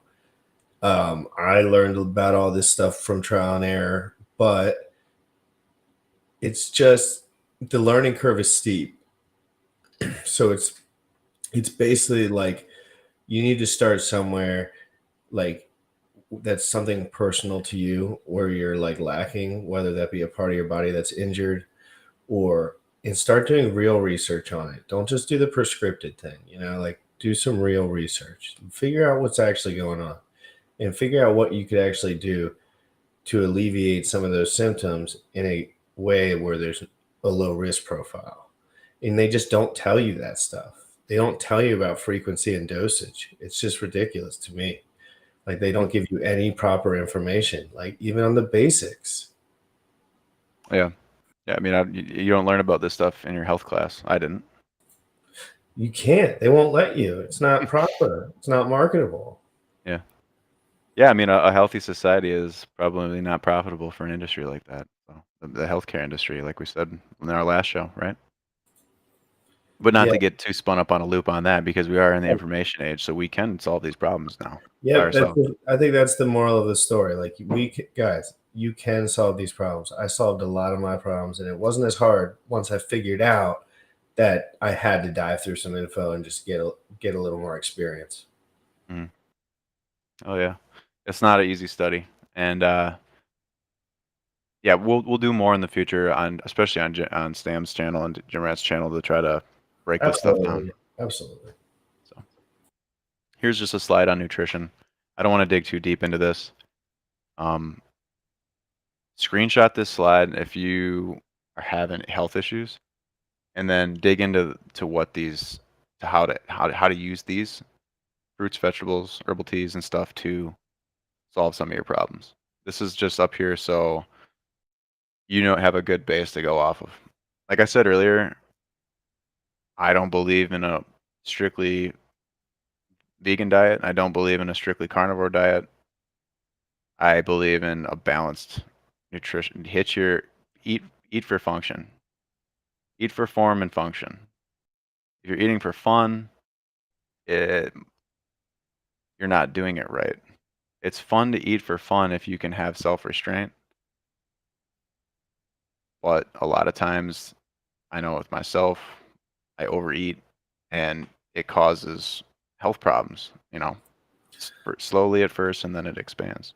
I think rituals are really important with nutrition. Like the rituals that I do in my day come very like how good I am with those generally align almost proportionally equal to like how good my nutrition is. Like it's just how it works. Like the tighter you are, the more you'll care, and it just doubles back on itself, and you can be a more effective, efficient, and more energetic person.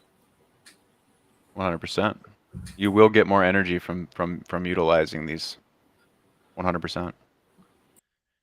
Okay, we got a couple more slides on technology, and I'm going to challenge your guys' worldview a little bit in the next slide. So there's all kinds of cool transportation technology being developed or is developed already. And I'll give you examples. These guys from Grav Labs created a literal jetpack that you can drive around for like 400 grand. You can buy one of these packs. The pack on the back, and there's two hand packs. How cool is that? That was like science fiction when I was a kid. Like that was never gonna happen. And here it is. And then you got this car. Oh, did you want to say something? No, you're good. You're good. And then you have this car that these wheels, they can go angular, so like they don't just go front and back. Like and it's totally challenging the status quo for what a vehicle on 4 wheels could be. And then you have manned drones. Like, seriously, this thing goes like 80 kilometers an hour and hovers off the ground. It goes way high. It doesn't just hover; it can fly. It's amazing, right? And then you have, of course, you have SpaceX, Blue Origin, Virgin Galactic. They're all trying to. There's this huge space race going on. Everybody's trying to get to space for commercial manufacturing and for all these different ulterior motives. Mars, going to Mars is a good marketing scheme, but there's a lot of profitable industries that can be developed off this technology, and we'll get into that a little bit here. Electromagnetic bullet trains or electromagnetic elevators that takes us to space. Like, this could be a reality before the end of our lives. And then lastly, I wanted to bring up the physics behind the Bob Lazar, 1989 UFO and how the physics of that works. And then just the potential here, I have this guy in the middle because there's a potential here that as our understandings of the reality changes, that our actual reality will shift and change to the point where our frequency is so high and our technology is so advanced, hundreds or thousands of years out, that we will be able to potentially biolocate, like move bodies through time or bodies through space, even though the guys on this panel don't necessarily know the physics behind all that to granular detail. I'm going to try to explain to you a new version of physics as best as I can. And it's called gravity well projection. And the way that this works is there's basically 3 generators in the bottom of this ship, and they create this. They filter this electromagnetic energy through a column in the middle, and inside there's a reactor that's their energy source, and then it goes to the peak here, and then there's a focalized triangulated projection of this gravity well. And what this gravity well is it's fixed, so it's sitting out maybe like 3 or 4 feet in front of the craft, but what it's doing is it's making the craft fall into this gravity well. So you're not getting propelled forward through space, but it's the inverse of that. So it's actually dragging you forward because it's fixed, so it stays out here at a certain level. And because it's basically, there's a little eyeball on top of here that can direct the gravity well. And as it shifts location, the craft will fall forward into that new direction. And then this has it totally alters at the rate of speed at which you can move through space. And this is something that Bob Lazar goes into detail about from his times at I think he was at S4 as a base in New Mexico when he was working on this back in the '89. So if they had this kind of stuff in '89, you got to wonder, how much the deepest and farthest, how far does the consciousness expand on our understanding of physics that's not being taught in schools, or it's not being publicly displayed online, right?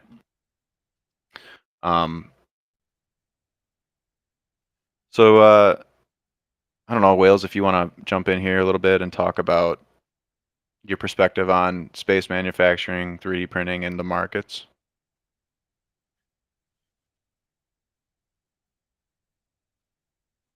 You muted. Essentially, the in-space manufacturing, it's kind of like Elon and Tesla, or I'm sorry, Elon and SpaceX makes this big point to that we want to go to Mars, we want to terraform new planets, and those are good long-term goals. But short-term, they're going to have to find capital and resources somewhere. So the thinking here is that you'll send rockets into space and then and then hold them in space, and then the Earth will shift below it, and then you'll re-land, in a fraction of the time, for example. So it's like a new form of transport. But not only that, as these technologies come online and they're more available and the infrastructure is put into place, you could actually start manufacturing goods. The real space race is manufacturing goods in a frictionless environment in space with 3D printers and self-replicating AI that can create different forms of, let's use solar panels as an example of a really rudimentary technology that, that these little robots could continue to produce their own energy source. They could produce goods and services for people, and then to produce those in space where there's no gravity, there's no friction, would be a fraction of the cost because the energy input would be lower. And so essentially that this is heading towards a, we're going to be a spacefaring civilization one way or the other. And it's good to know that it's just good to keep in mind like all the levels and layers that are in play right now and potential market opportunities that you might have by investing in these things early, because there are going to be tremendous amounts of capital poured into the great space race of the next 100 years, right?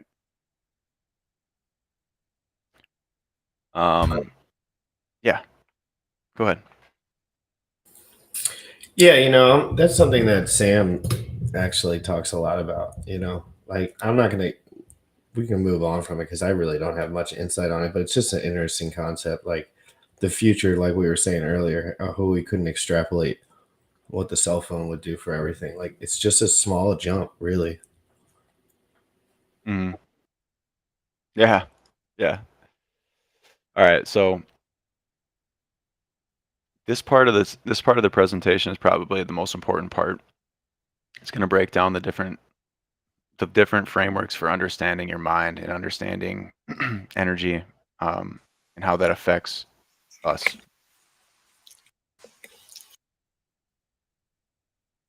So the premise here is with this slide is that the law of one, it's applying the law of one, or like the idea of the universe as an absolute entity, and it applies it to the physical universe. And Wales will be right here. He's just refreshing. And he'll probably want to speak on the space race thing too. But before we get to that, the law of one applied to the physical universe can be said by this: the cosmos is 100% fully interconnected by the combined forces of all the existing heavenly bodies acting on each other in the same way that your body is dependent on each anatomical subsystem to survive. So that if you were to take one planet and just delete it out of the entire solar system, for example, it would completely reshift all of the dynamics of the electromagnetics of our solar system and beyond, because everything is gravitationally interlocked as in some sort of large cosmic calendar. You back, Wales?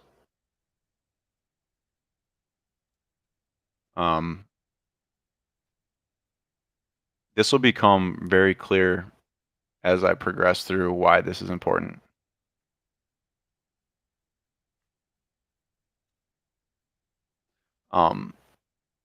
One second, we're having trouble with Wales' audio. He's trying to get in here. Bullish, are you there? Got any idea what's going on over there,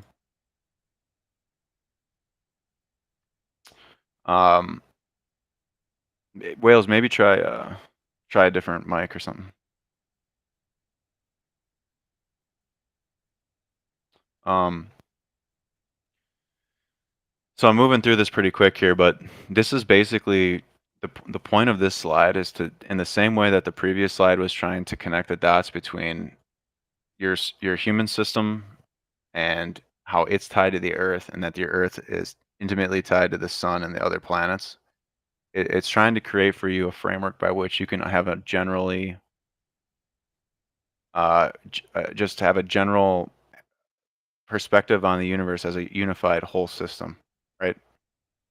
So, but that's important because if you can come at knowledge from that angle, then you can start to defragment all the information that comes at you, because you can base it from a very holistic perspective, just the same as you do with your nutrition or science. You want to create the most whole view you can of these things, right? So like when you look at the Milky Way galaxy through different radio wavelengths, like we only see the Milky Way galaxy as a visible from the visible light spectrum. Bullish, if you're there, add Wales in here. Radio frequencies, look at this. This is crazy. Like you're seeing the same picture, but you're seeing it from different. Our electronics are showing us a different picture of the same galaxy, right? This is because like all of these frequencies of energy are happening in a layered way, right? So like that, just because maybe in your daily life you might not have all interactions of Earth in your mind's eye, and you can't like be ultimately aware of everything. You can still have an absolute understanding that everything is a whole system, right? You can understand simply that everything is intimately connected indefinitely forever, and just how it is, because that's the paradox of the space-time continuum, is that it's one whole system, and we're all tied into it. Like you can't get out of it. We're all tied into the same system. But all these, even though you may only experience the visible light spectrum, for example, it doesn't mean that these other dimensions to life aren't existing at the same time. And that's the point of this slide. To get you to start thinking that there are ulterior dimensions to life. And to really hammer that home, I wanted to bring up the triple universe model. And what the triple universe model is, it refers to areas of perception and judgment that motivate human behavior. So you can basically break your life down into 3 universes, or 3 layers of one universe. So you get like the phenomenal universe, which is like your living 5 senses experience every day, like macro physics, biological, microphysics, psychophysics. These are all phenomenal phenomena, meaning they're manifest physically, meaning as you're living your life, you're experiencing life as a child through your 5 senses mainly. You don't maybe not have these other 2 universes or faculties fully in alignment or fully understood. And you're not even going to understand the phenomenal universe in its entirety. Just as like if an athlete is going to become a great athlete at something, they don't spawn day one with the ability to catch a touchdown upside down one hand and in the air. Like that's a skill that's developed by interacting with the world, and that's the phenomenal world. But it is through their use of the imaginal universe by vision and seeing forward, seeing through time, that you're able to manifest that for yourself by visualizing, let's say an athlete, football player, for example, by visualizing catching that game-winning touchdown, or by doing intense workouts and visualizing yourself physically getting bigger, stronger, and faster, or by visualizing yourself acing an exam. By using the imaginal universe, you're dreaming and you're using altered states of consciousness that exist in the other dimensions to pull into the phenomenal realm, which is the manifest universe, the life you want. And that is always dynamic and changing, and you have to rely on the consensus reality of everybody else too to reflect that back to you. So it's a give and a take. I'm trying to also read the chats here as well while I'm talking, but it's a lot to handle here. So not only are we living in a phenomenal reality of manifest biological, physical interactions and technology, but you're also living in this imaginal dream realm where we make our dream lives real. We only have our human perspective to base things off of, but we all have dreams and ambitions, and this is all created in the mind's eye. It's created by planning, essentially. Planning is trying to get from point A to point Z, in a lot of cases as fast as you can. And the stronger vision you can hold and more consistency you can have with that vision, the faster you get your results, and you will manifest for yourself a living dream world. And I think this applies to cryptocurrency and investments, because if you're doing your due diligence, your research, it's palpable, the taste of where this goes, of where for example, with Hex, if you're staked and you understand the T-share system and how that works and how sound money works, you're not sweating one bit right now in this bear market, because you have the vision, you can see the outcome because you see the interest payments that you've been getting paid for 2 years, and you understand the system as immutable code fundamentally better than 99% of people. So you know that you can basically say that, as with all over leveraged bear market cycle, like, these things come to an end because everybody makes money in a bull market, and the money printer always gets turned back on. So which brings us to, like, the third universe, which is the moral universe. This is like where your decisions are made from. So earlier it was defined as your decisions that you make by quote unquote divine will, or your positive or negative charge in your life, how you want to be. That's the moral universe. That's the planet of intention. That's us basically creating a consensus reality that's it's a timing frequency that's driven by intention and not by random chaos, right? Because everything in society is structured and planned, right? By good or evil, right? So it's not necessarily about one or the other. It's more about the whole system of, ethics and moral conduct leads to being in a universe driven by intention. And ultimately, where this lands is creating a planet more and more of beauty, essentially. Our aesthetic values, our stages of spiritual awakening, our spiritual values, these are the things that are not tangible physically in the phenomenal realm, but you feel them energetically. Like, when you do a good deed for somebody, you get a nice charge from that. When you do something really bad and you don't feel good about it, or maybe you do feel good from it, at least you're getting the right feedback, right, from the moral universe into the physical universe. So by acting on this triangle, this prism of moral universe, imaginal universe, phenomenal universe, you have a human life. So you are existing in 3 simultaneous universes, ultimately with the goal of just staying in alignment, and just the ultimate goal is to not end up being a sloppy person that doesn't align one way or the other, because ultimately that's a very unfulfilling and sad existence, and that's not the goal here. If you're here today, you already know about cryptocurrency, you're already way ahead of the game. So financially, you're going to be sound. It's just a matter of continuing to heal the body and the mind and the soul and move it in an aligned direction forward, so you feel fulfilled and you can create the world you want to live in. So just to finish out, I'll recap this slide. This model demonstrates how humans are not always moving through an outer and inner realm, but that a third realm, which is the moral universe, is continuously informing our decisions and perceptions in a tangible and real way that affects the phenomenal life, right? Your living physical life.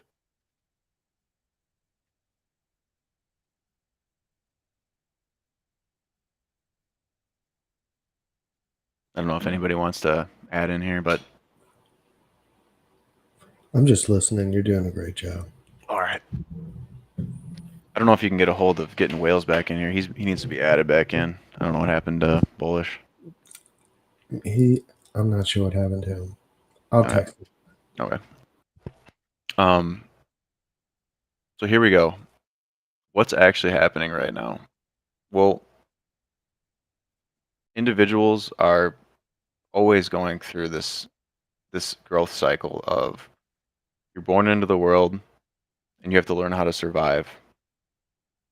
And what that means for people is financial well-being, physical and mental health. Right? So if you don't have this very foundation at your core, it's going to be very hard to do a lot of these other, to build on that. Like, if there's no strong foundation or structure, it's going to be very, very hard for you. So it's good to just start small, work on your relationships, get close with your family, build friendships. Make sure that you're trying to live from a space of open communication. And then as you find the stability, as you're being raised up and you find the stability and these relationships are starting to make sense and there's going to be more and more increasing connection, you'll find that you'll feel better, you'll be able to be in your best element, you'll have security, productivity, You be more efficient in life. And that's great. And that gets you to a point where you can have a very, very successful career, or you can be a very successful athlete, or you can be a successful guy in markets. But ultimately, the goal is to reach this transformative stage where you excel. You become autonomous. You don't rely as much on other people for stability. Now you become autonomous and you become accountable in your own way and are able to give back to society a little more. This happens through this transformative process. This is where courage is born, responsibility, and this is ultimately where the beginnings of innovation start, is by the transformative power of the fourth level. So then with to move forward, then you start self-expressing and finding meaning and purpose in life. And this is what we've been basically harping on the whole time, which is, if you're going to get rich with cryptocurrency, for example, what good is it without meaning and purpose and having some sort of direction to go with all that wealth, right? And for anyone, it's their own decision what to do. It's their life ultimately. But what is just common wisdom is that you need to find a path, and you need to try to stay in line with your own highest potential and your highest truth. And that also ultimately brings forth authenticity, integrity. Integrity is a key one. Who talks about integrity a lot? Whales Only talks about that all the time, how important that is. It's your inner alignment, it's your purpose, it's creativity, it's clarity, and it's transparency. So it's like it's not living from a fear-based perspective. It's being able to be open and clear about things and upfront, right? As you move through these levels, you get to the sixth level, which is connection. And this is like not talking connection on like a one-to-one familial level, more on like a societal level, where society starts to recognize you as a force in the society, right? That can make tremendous change by adopting these, by basically mastering these other levels. And so then when these titans come together and they collaborate and they have empathy and they have environmental awareness about the planet, about our situation, and they're working towards solutions to problems, that builds a stronger and stronger connection between like minds, which creates whole new paradigms, right?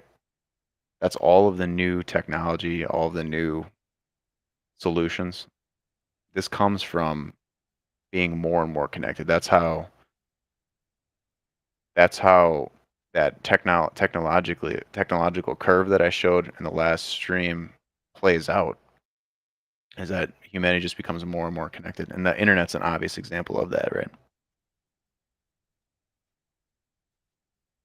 The seventh level is contribution, and that's totally giving selfless service back to the society that helped you get there. It's a certain sense of social responsibility, right? It's a long-term perspective, and like a lot of hexagons in particular comes with this long-term perspective. And a lot of hexagons are compassionate, right? And I don't think it's a coincidence that we found this technology earlier as an IQ EQ test, and we're basically trying to explain to the world why long-term is so important, and especially when it's on-chain trading, right? On a totally on-chain asset, and the importance of honest money, sound money. Very powerful stuff. Very, very powerful stuff.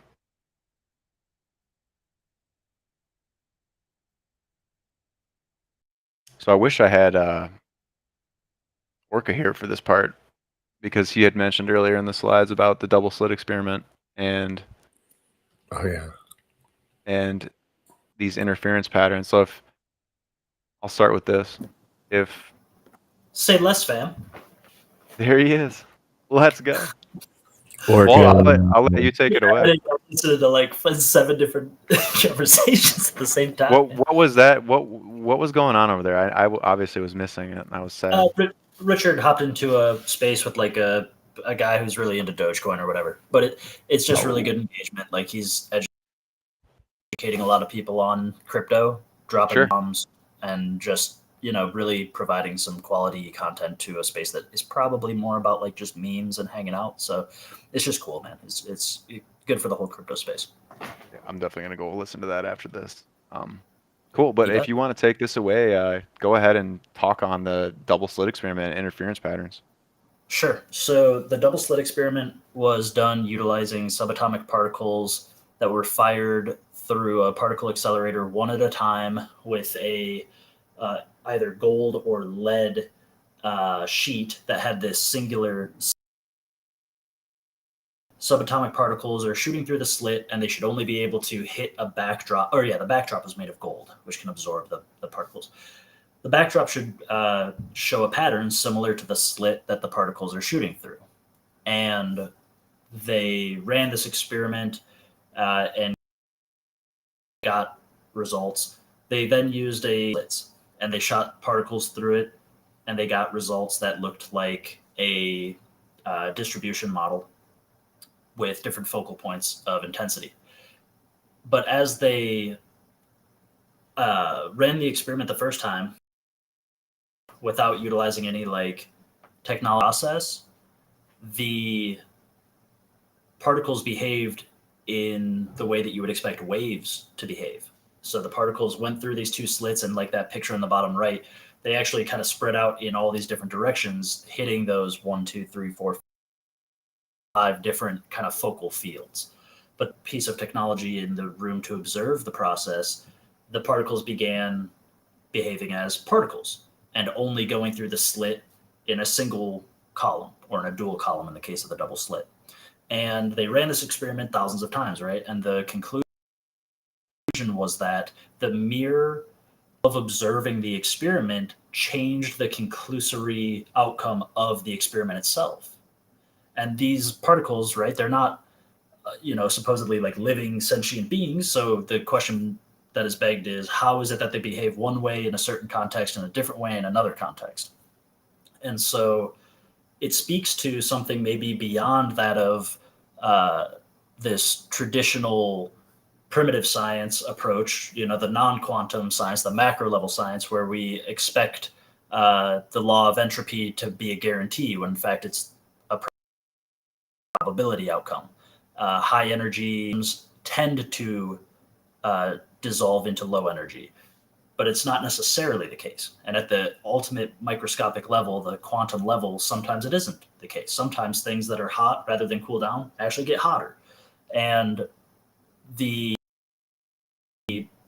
real outcome is just that the world is stranger than fiction. And so with the double slit experiment, it really does bring back that concept of like a holographic universe. And to Crypto Journeyman's comment, he said intent. That is probably the spiritual surmise that our observation or our input is in fact an ingredient that is considered within the equation of the inevitable outcomes. And there are robins, especially from the UK, that we have observed that rather than use magnetism as the means to traverse the earth, we have found evidence to utilizing a form of sight that is so much more than the cones and rods that we humans use, and that they are rather observing the entire old wave of probabilistic outcomes and then aligning themselves with the outcomes that are within their best interest given the information that they have in the present. And that then collapses the wave of potentiality and creates a particle path or a singular path to commit their flight to. And so we have all of this evidence from different ranges of scientific study that suggest the reality that we live in is kind of like that Schrodinger's cat, right? The cat, you have a cat in a box. Is the cat alive or dead at any given time? The cat's in a box. If it drinks the poison, it'll be dead. If it doesn't, it'll be alive. While it's under the box with the poison, you have no idea of knowing whether or not it's alive or dead. And in reality, it is said to be both statuses simultaneously. It's the act of observing that then creates the finite outcome. And so when you talk about quantum entanglement, there's this idea, and we spoke about it on episode 1, even though we're probably hundreds of miles away from each other, my skin touches the subatomic particles in the air, which touch the subatomic particles near them. These things are all fluid. They're all moving at hyper light speed when you get to the. But at the end of the day, we're all touching that same fabric, and so it could be said that it is our limited faculties of human perception that confuse us or convince us into seeing the world as this solid state of mass and matter moving about and experiencing things. So when is the Earth a globe? Is the Earth flat? The most brilliant quantum scientists would say, well, of course it's both, and it's both a solid state and a neutral state and a liquid state and a gaseous state and an ethereal state. It's all of these things, because only once we begin to observe it, the empirical evidence that we are communicating to one another. The other fascinating thing is when you look at quarks, which are some of the smallest building blocks of subatomic particles, they are produced in pairs, and they are said to have what we call spin, a quantum spin. And if one spins up, one spins left, the other spins right. They're this dualistic reality, and we measure one at any given time. Before they're measured, the spin could be any direction, but as soon as it's measured, we can then observe in the pair particle the opposite spin. And so there's this somehow being communicated between these two different particles faster than the speed of light, truly instantaneous, because no matter the distance that they are separated, the observation of one measurement dictates the necessary dualistic outcome of the other.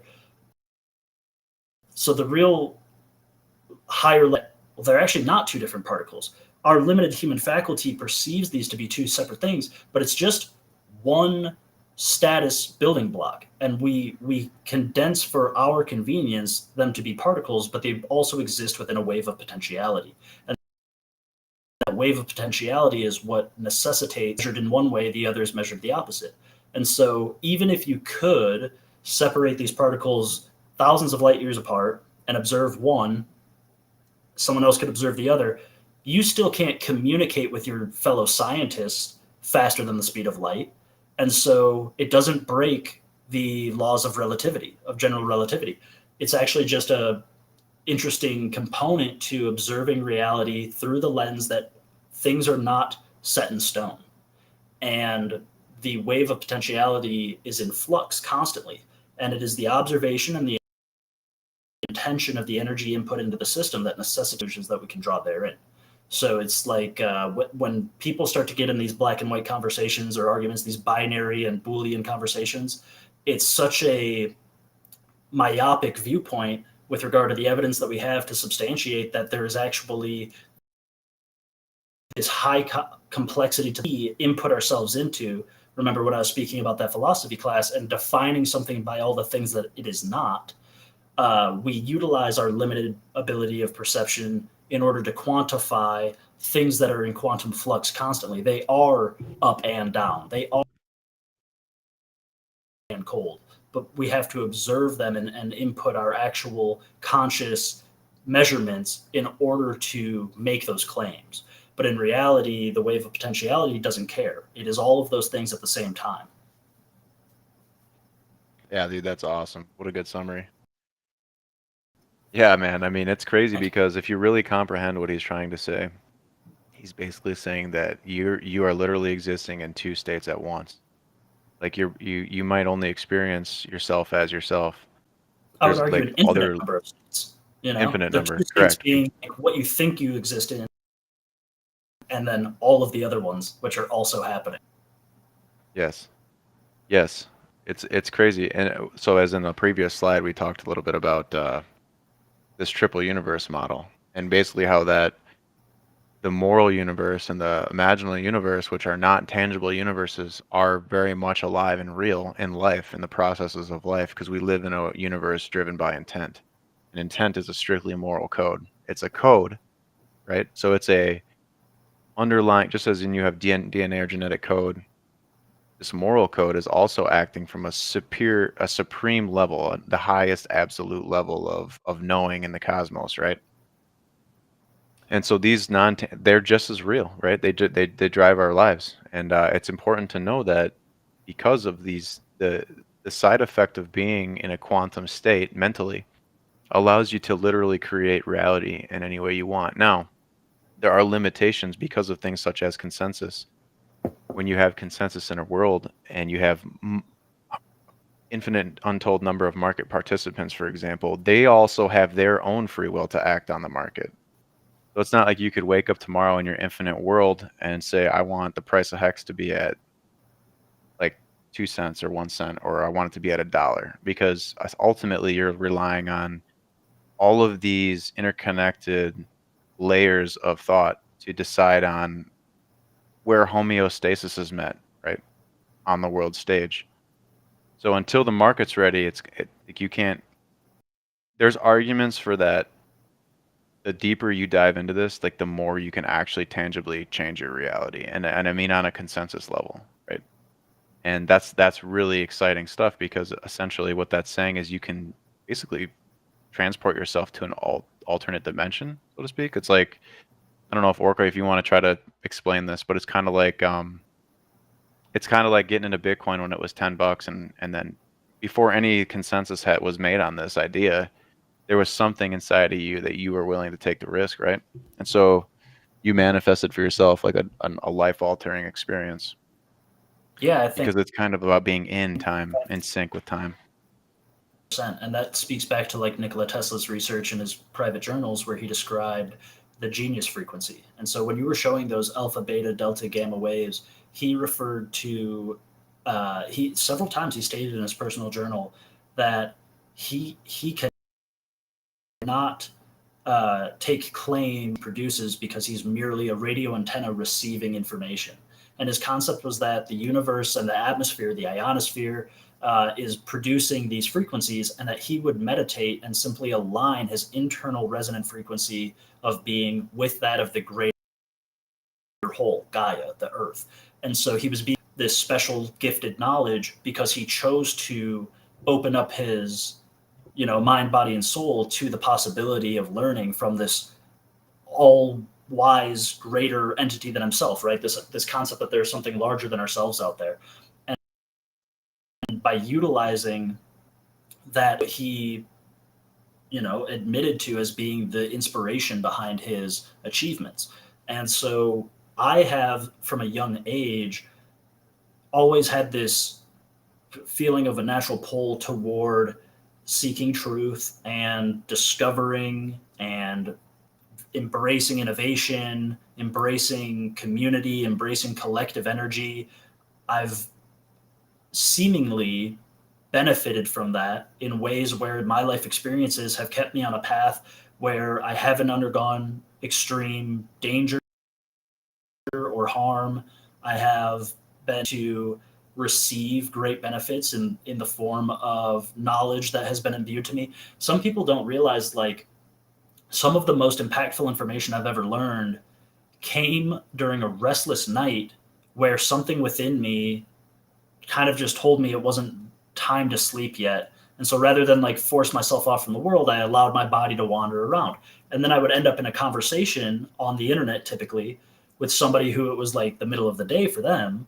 And I would pick up this tremendous wealth of information that has then shifted the path and approach that I take in life to achieve the goals I had already set. I had begun committing myself to achieving those goals, and through seeming happenstance or randomness, this opportunity aligned within me that then brought me expeditiously on the journey of that exploration of knowledge. And so this is really the human condition, is being able to overcome the individual and prescribe yourself to the reality that there is ultimately something bigger than you, right? The Andes Mountains are bigger than any of us. Even if all of us in the chat stood on top of one another's shoulders, we wouldn't be a blip on the radar compared to these things. So once you just accept that there is something bigger than you, whether it's material, that allows you to break through a lot of the siloed noise, the resonant noise that you've potentially built around yourself, and excluding this wisdom that is available for you to access. Everywhere, right? You Infinite. intend to access it exactly, and so that's where I really do. There are times where my entire with energy, and it feels like I'm almost like moving out of my skin. It's like I'm permeating into the ether of the entire reality that I exist within when I'm really tapping into a commitment to participate in this greater whole.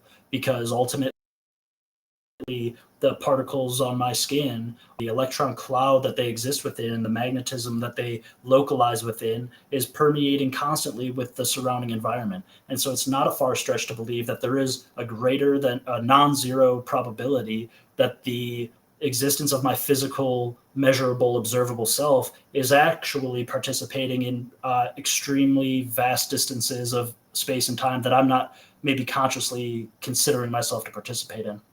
And so that is where you can really unlock this infinite potential for growth, is by refusing to believe that you are buried under soil. It's that intention and that commitment that allows you to overcome that pressure and to overcome the condensed energy in order to expand. And that's what we call growth.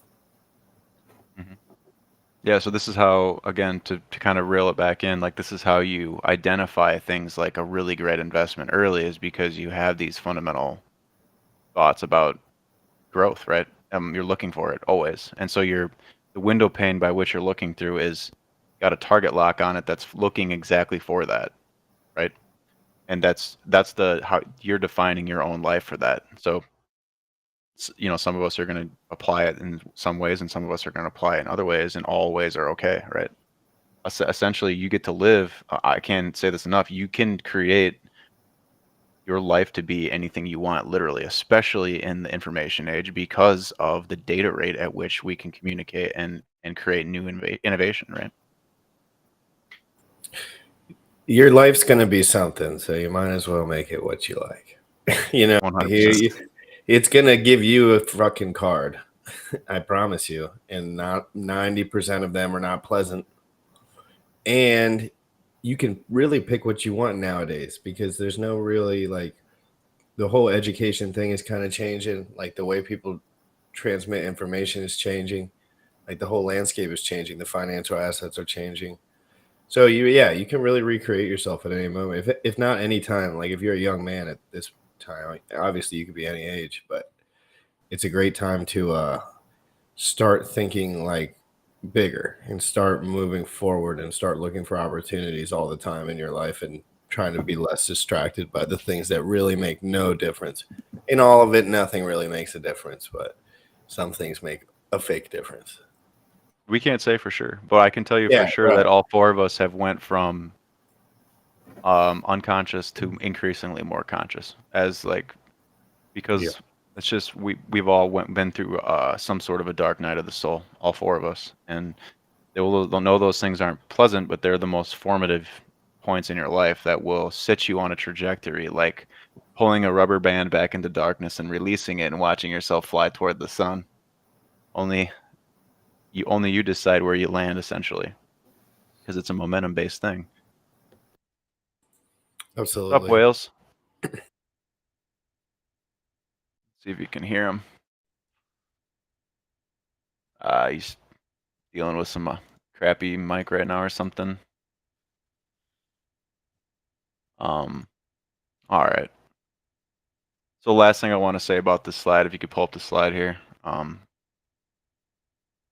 is that we're entering a unique time zone. Test. Yes, he's back. He's back, baby. What's up, Wales? You probably can't hear us though.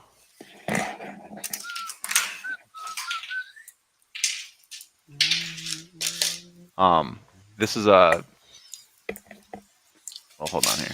I wanted to define paranormal because to get into the further Oh, slides about. okay. Cool. I had no idea. I wasn't seeing my levels, so my bad. All right. All right. Can you hear me? So what was the question? Because I completely forgot it now. We were talking. Well, we were just the basics of this. Well, I want Can I to. not hear shit now? Yeah, he can't hear us. Shit. Sorry about You this, there, guys. bro? I Technical can't hear nothing. difficulties. We can hear you, bro. Yeah, All dude. right, I guess my mic is messed up.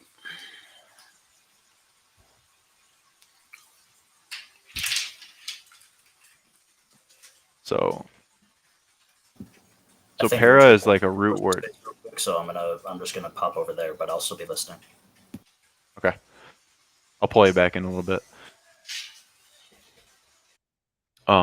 So para is a prefix meaning to make ready or to produce or to procure, and normal is defined as character or state of being in accordance with rule or standard. So everyone knows what normal is. Normal is essentially what consensus is, right? Because we use consensus and normal as a synonymous terms. So paranormal in essence was to make ready for normality. So it should be the opposite pole of that, right? Because it is that which exists outside of normality. So it informs what consensus normality will be. So paranormality is that which prepares material consciousness, meaning human consciousness, for a stable and normal state of being. Because without that, we would be living in a states of chaos and randomness. So this is like a code level substrate of physical reality, this paranormal element that is hard to define and explain with words and with you only can feel and experience these through emotional charges and non-traditional physical means of explaining. All right, Wales. Okay, let's see if we can finally get this thing to rocking tonight. Damn. What's up? Man, I don't even know. It's like I wasn't meant to be here tonight. It's just crazy. But it's been a good stream so far, so I hope everybody's really paying attention to all the refined information that's being shared because it is very important. At the end of the day, it is kind of as simple as what Jim Rat said earlier, right? You got to live, so you might as well make it a good one. And being able to realize that you have complete control over that, especially today, because of how the world is set up, is critical. I mean, I basically am living the life I wanted to live my whole life, every Me day. too, man. It was a So, challenge, right? It was challenge after yeah, challenge, and then you finally break through, and then there's some more challenge, and then you break through another level, and eventually there's a snowball effect, and your yep, life begins unfolding in an exponential curve because literally. you're standing on the strength of all these levels: survival, relationships, and self-esteem. You get that figured out. Well, It's game now you're over. ready for transformation, right? And now you Yep. can live the life you want to live. So all these like really fancy esoteric concepts of spirituality can really is really just universal wisdoms that's basically can be summarized so simply just by um being a good person or being a terrible person, but don't just be nothing, right? Pick polarize one way or the other and pick and decide who the hell you're going to be. Find the if you're like I said earlier, I'll just recap. If you're not financially well off, if you're struggling physically and mentally, work on your nutrition, work on your exercise, read books, listen to streams.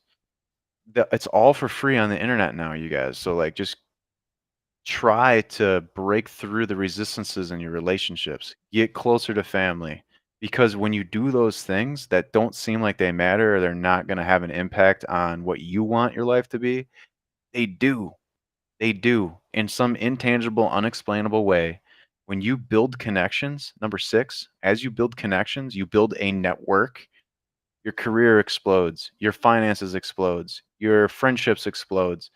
Ultimately, this is the explosion of spirit out of matter. It's going from a state of unconsciousness into a state of super conscious awareness and becoming superhuman, being able to do things that 1,000 years ago was magic, right? Through the technology and other means. And this is magic. This is literally your United States Department of the Army rele declassifying a document in 2003 on the Gateway Experience. Now, what is the Gateway Experience? The Gateway Experience is a training system designed to bring enhanced strength, focus, and coherence, keyword coherence, to the amplitude and frequency of brainwave output between the left and right hemispheres. so as to alter your experience of consciousness, your own consciousness, so that by which you experience the picture frame by which you see the world. This moves it outside the physical sphere, means it moves it out of the phenomenal realm of the triple universe theory and moves it into these other layers or dimensions of life, right? These fractal impressions, these deep thought waves. This is the secret. This is the thing that they have been holding away from you for so long, and they declassified this in 2003. This is ultimately the escape to escape the restrictions of time and space. So no, you can't. This isn't saying you can take your body and move your physical body anywhere in the universe instantaneously and know all things. But what this is saying is that by using this methodology, and ironically, look, here's our sine wave again, energy wave. As you oscillate on this energy oscillation wave, you reach altered states of consciousness that gets you closer to absolute infinity, right? So this is very hard to explain for people because they don't have any reference points by which to understand this. But your own military is saying that this is possible and that they use this strategically, right? And it's all about geometry and number, because number is order, and order is the order of intent in the universe, like we've been talking about all day, that we live in a universe driven on intent. People don't Hex Godbear isn't sitting there dumping the price to a penny and a half because he doesn't think it's going to get there. He's doing that because he knows it's going to get there, because he's very in tune with what's going on with the market. He knows where we're at in a cycle. He's able to do this because he's tapping into the limitless possibilities of the directions of the space-time curve, right? Where we're at in this part of a market cycle, right? And this can be best described by understanding your mind through this triple model: the plane of the spirit, the plane of the mind, and the plane of the will. The will is like the turning left to right, the driving force, the train tracks. That's what decides I want to be a good or bad person, and this is what I want to do with my life. This is the driver of the vehicle being your body. The plane of the mind is that which you need to comprehend and create a framework for so that you can better become super conscious and move yourself into increasingly more successful states of being and being more interconnected with your human society. By doing so, not only do you give back and reciprocate energy flow, but it also creates a better life for you and for the people around you. And the plane of spirit is best understood as the dynamic movement. So it's the movement by which how you get from point A to point Z. And some people that are very spiritual, I put that in quotes, they are able to shift their trajectory quicker than others, or they're slower than others. They're doing it. They're more deliberate with the timing of how they shift and evolve through this reality.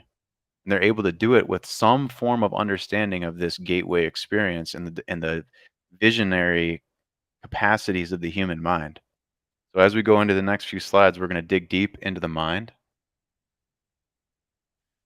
This is if you're paying attention right now, I need you to sit up straight and look at this graph, because basically what this infographic is trying to create for you is a mind space so that you can understand how to access deeper levels of your own consciousness. So to understand the mind is to understand the brain as a piece of equipment, but that even if you remove a bit of the brain, that the harmonic flows of electrical currents across the brain will shift themselves slightly so that you will still be a functioning human and you can still grow too. And this is proven by neuroscience. There's a neuroscientist that actually did a video on this I watched recently that explained how you can actually remove bits of the brain, but you can still have all these executive functions in the mind, because the mind is like a symphonic orchestra of electricity, and each one has their own signature or electromagnetic signature by which they're living their life by. That's like their personality and all these acquired attachments that creates the personality complex. So the personality complex comes from all these levels of consciousness. So if you want to start early, the pre-conscious would be, again, that paranormal, that which prepares a consciousness coming into a life for a human life. It's your parents having the idea of having a child or not, and then you were born into the world. Well, that was pre-conscious because that was pre-you existing, right? That's the most basic understanding of a paranormal sphere, or the pre-conscious. It's all of the genetic code that was laid to the ground before you ever came into existence to create your existence. The second layer is the unconscious. This is where things go and get stored when you don't address them, and it's literally impossible. Don't try, because it's literally impossible to be ultimately conscious of every single thing going on. That's something to strive for, but that's just unrealistic right now at this point in history. So think of it like when you take in information from your environment, the third sphere is waking conscious. The waking conscious is the free will choice decisions that you make. It can't know every single bit of data that you receive through your eyes, ears, mind, nose, taste, every single micrometer of your skin. Like, you can't know every sensation. You can't know every bit, every atom of your every organ in your system, but you can know of the absolute structure of yourself as human. Define yourself as human. You can, that in and of itself, simplifying reality, is what your waking conscious does. It's where your free will decisions come from. It's where you say, I woke up, I want to get some food, I want to go play golf today, I want to go whatever you want to do, I want to buy hex at a penny. This is the waking conscious. What it's focused on a daily basis, that shifts and changes over time. That's the most fundamental element of what's creating that's moving you forward. When you create goals, the waking consciousness takes the phenomenal manifestation of you, which is the body, and it moves it step by step forward toward that goal. And as you tap into these other zones is when you can start to do that at a hyperbolic speed, because you start understanding the multidimensionality of life, and you can attack life, or you can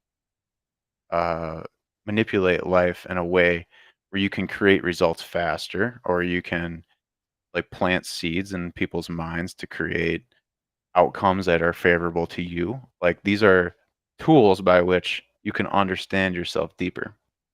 So the fourth mental sphere is the sphere of continuing consciousness. It's where in your daily free will thinking brain, you sort of enter this unbroken meditative state, or a lot of people call this like the zone. It's like if you're doing a workout and time seems to pass by in a snap, or if you're playing, you're playing in the big game, and your team's winning and everything feels like it's perfectly in sync. This is when you're in the zone. This is like the sphere of unbroken meditation, and it's the beginning levels of where superhuman capacities start to manifest into the world physically, right? Because, give you an example of potentially like an all-star team that just consensus said nobody can beat those guys. Let's use the American hockey team that beat the Russians back in the 80s or whatever in the Olympics. Nobody could beat those guys, but somehow these guys created this level of connection amongst themselves and hit this level of the zone, this unbroken meditative state, where they were finally able to break through and do the quote unquote impossible, because they were accessing deeper levels of connection with each other, which unlocked capacities in them individually. The fifth mental sphere is the sphere of the superconscious. This is where the higher self exists, which is also could be defined as executive function. It's the place by which, if you are moving through life, you have kind of like you're moving through life and you kind of have like a much more broader view of things, and you look at things more neutrally. And this comes with years of self-study and study of the people and environment around you. You start tapping into the super conscious states of mind where you'll have these great revelations, and and these will be life altering in a snap. Like, as you gain more and more executive function, you'll find that your life is on a trajectory toward a nodal point, and that's just a point in time where you have this revelatory experience, and it totally changes your perspective on life and it evolves you, and it evolves your environment. And a good example of this is having children. You can go through your whole life not understanding an aspect of yourself, and then you can see that your kid has developed that aspect that you did not know existed in yourself, and then you'll see it and you'll recognize it, and you'll have this dawning moment where you'll be like, oh my God, like I totally understand that now about the kid and about me, right? Just as an example, I don't know if anyone else has had a similar experience. So before I let Orca or Whales or GymRat talk on on these concepts, we'll talk lastly about the sixth and seventh spheres of consciousness. The sixth sphere of consciousness is the consciousness of telepathic reception. So what does that mean? That means that you live in a state of total surrender, not in a naive sort of way or a weakness sort of way, but you are fully solidified within the self, but you surrender to higher and higher sets of wisdom so that the wisdom ends up being the ultimate driver and you stop having a free will choice because the wisdom is already telling the truth. So that'll just come through. And eventually what you do is you submit to some sort of higher wisdom. And I don't want to define it as like anything because everybody's experience of this higher knowing is different and everyone can define it differently. But ultimately, as you piece these conscious spheres, layers of your mind, you come up with a whole system for knowing yourself and your species. And when you can do that, you're living from a state of the holo mind perceiver. What this is it's the neural net of the planet. It's the planet as known as the human species. So the combined compounded information database of all human knowledge is essentially overlaid across the Earth's atmosphere, right? Or you could say it's overlaid through the electronic tubes of the internet. That's how we can access it. We can access this information in different ways.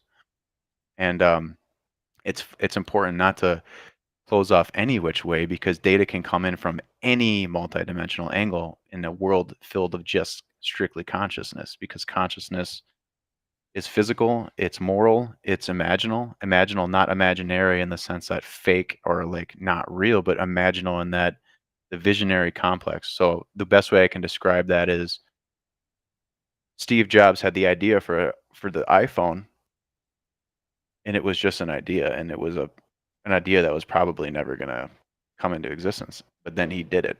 He formulated this blueprint in his mind and transduced that high level wisdom down through his system. And through years of excruciating business decisions, he ended up changing the world fundamentally through technology. So this is where I'll pass it off to you guys.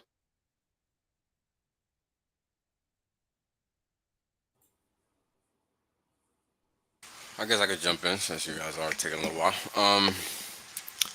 So, it's kind of a funny thing when you think about how the mind works and how you can cue the mind up to do things that you didn't really think you could do before.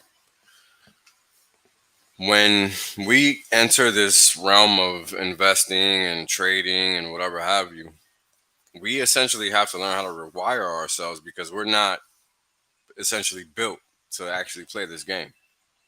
And this is why people find a lot of resistance and friction, when they're going up this learning curve that is getting involved in markets because it's just not intuitive. And that's just kind of the whole thing about it, right? It seems easy on the surface, but it is easy, and that's why you easily mess it up. This is why we have to sit here and explain the importance of time and how it actually functions and how you're in complete control of it. It's Awesome. almost it's almost like it should be intuitive, but it's not, right? I think you're right. I think as you develop these capacities, you let intuition be a driving force. Yes, 100%. Yeah. Well, I mean, Yeah. it's one of those critical things because how do you find a way around that, right? It's not easy when you don't see one. Yeah, I mean, it's almost impossible. This stuff's not taught in any Yeah, exactly. way. So how are you supposed to how are you supposed to get through a multidimensional universe thinking you're one dimensional? Like Yeah, you're not. your mind needs to go through a process even just to extrapolate out and become these layers because for a lot of people, they're operating from a completely unconscious perspective. They're not even tapping Hmm. into the other layers. right? And I think that's where this is aimed at people probably on step 3 or 4 that are starting to learn this stuff and they just want a little more information because you're not going to reach the unconscious. They're too far. They have a lot of work to do before they can even start to receive this information. It's operating on a completely different frequency than they're even able to receive. 100%. It's just not. It's not expected, so it can't be received. Right. It's kind of one of those things where you can't accept it because you can't see it. 100%. You can't see it. You can't feel it. You have no Uh, you have no no reference conceptual. points to it. Yeah. You know, No interest in it. Like no you just interest in can't it. see it. Yeah. Like you just can't even help yourself see it. Nope. It's almost like I don't even know what is it like, Jim Rat? Like freaking. It's like when people say Well, lemmings. but That's what. it's just they don't want to find anything out like that. You know what I mean? That's a lot of. Well, Hmm. remember they were Yeah. fear based. Those guys are Yeah, they just scared and think unconscious. They about don't. working, uncomfortable situations, feeling uncomfortable emotionally during the day. That's what mostly people think about. Yeah. Also, you know, people. One of the big stumbling blocks is people identify with their ego and they don't know that their ego is a limiter. So like, Yes. Yeah, for it's sure. hilarious because to me because the mostly like the people that get hurt by things that are said, especially online, are the ones that have the biggest egos. They're because they're just projecting and reflecting back what they're feeling internally, which is why we the three of us can sit here and be truthful to ourselves. And honestly, I don't give two shits like what anybody really thinks about me because from the perspective of it's not going to stop me from being myself, right? I care what you guys think about me, but I don't care to the point where it's going to stop me from staying in alignment, right? Because being in alignment is what got me here, which got me an audience, which got me into hex, like into crypto mining 7 years ago. Like I'm on a path, like so, like I've already found that, and it's challenging to get to that point. And I think that just keep your head going, help and keep learning, and you'll eventually be able to move through life in a frictionless way, and that's ultimately your mind, body, and spirit tapping into the same honest, frictionless, global, cross payments, borderless technology of sound money. They're synonymous with each other. When you find one in yourself, it's reflected back to you on the earth plane as sound money. Like that's how I've been able to reframe it. I don't know if you guys had any other thoughts on that. I do not. All right. I think we covered it pretty well because the mind is a tool, right? Just like everything else, and if you don't use it, your life will reflect that. That's something that I've learned the hard way. So if you feel like you're not living the optimal life that you want, unfortunately, it's your own fault. Mm-hmm. It is you Something, only you can something to be think about. only you can hold yourself accountable ultimately. Yeah. Because eventually, if you make enough bad decisions, everyone will abandon you, and you'll be left to your own devices to try to pick up the pieces on your own. And to get from ground zero back through all these levels, back to this full integration with higher purpose and self mastery, that takes decades of nobody ever reaches full self mastery. No one I know. I'm not saying it hasn't happened. No one I know. So just Well, I keep mean, these things in mind. I think the whole thing is just like understanding the importance of discipline, right? 100%. Because discipline is really the big differentiator between one person and another. It's not really anything else. It's really not. It goes for So diet, exercise, nutrition, everything, knowledge, literally everything, discipline. every single thing. Yep, Mhm. every single thing. Doesn't matter if you're talking about acting, dancing. Don't matter. It's all the same. You know, It's all if you don't perfecting want your it, craft. Yep. yeah. If you don't want it, you're not gonna get it. And if you don't use it, you will lose it. Yep, 100%. So So definitely critical. this slide, just quick, it's kind of representing the same stuff we just went through, but kind of like giving you a graphic so you can kind of see these different levels. So like third dimensional self would be, for example, obviously everybody knows what their third dimensional self is. It's your body, right? And your body has an intelligence to it at the DNA level and the chemical level.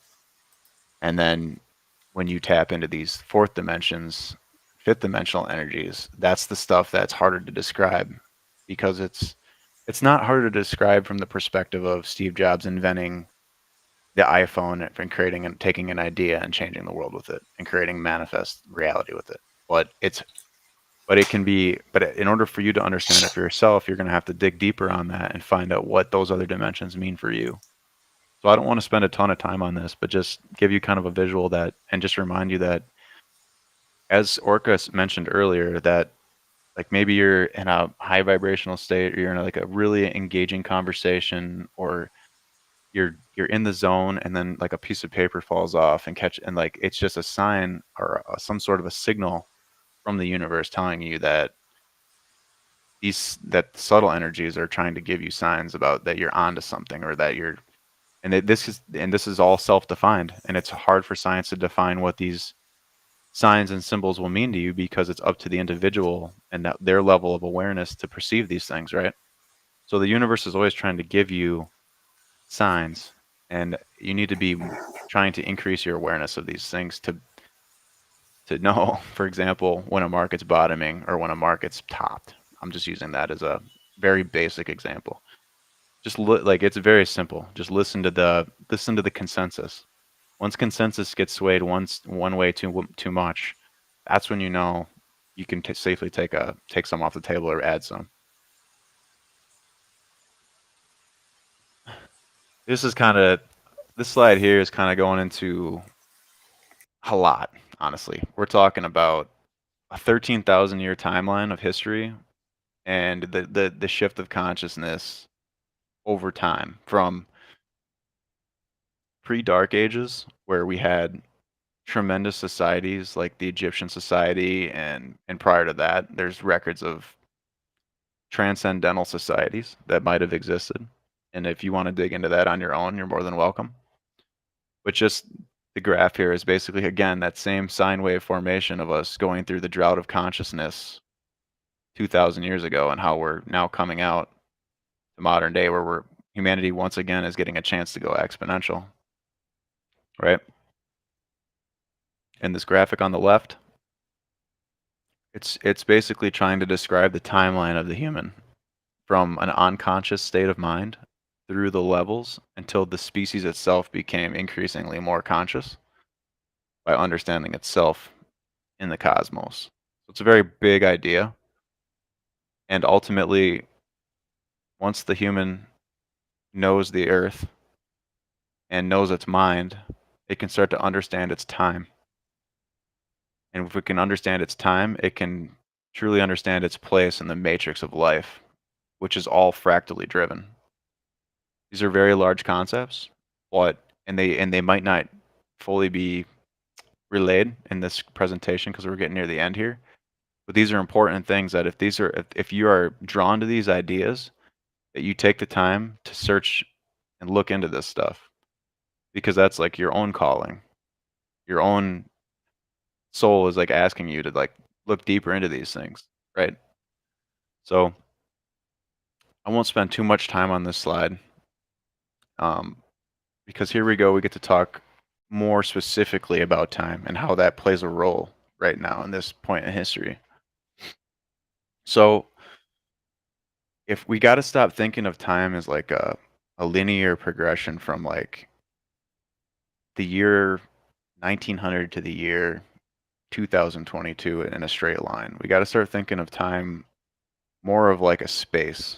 Like, you know how you think of like Texas compared to Japan, compared to Australia, compared to Europe.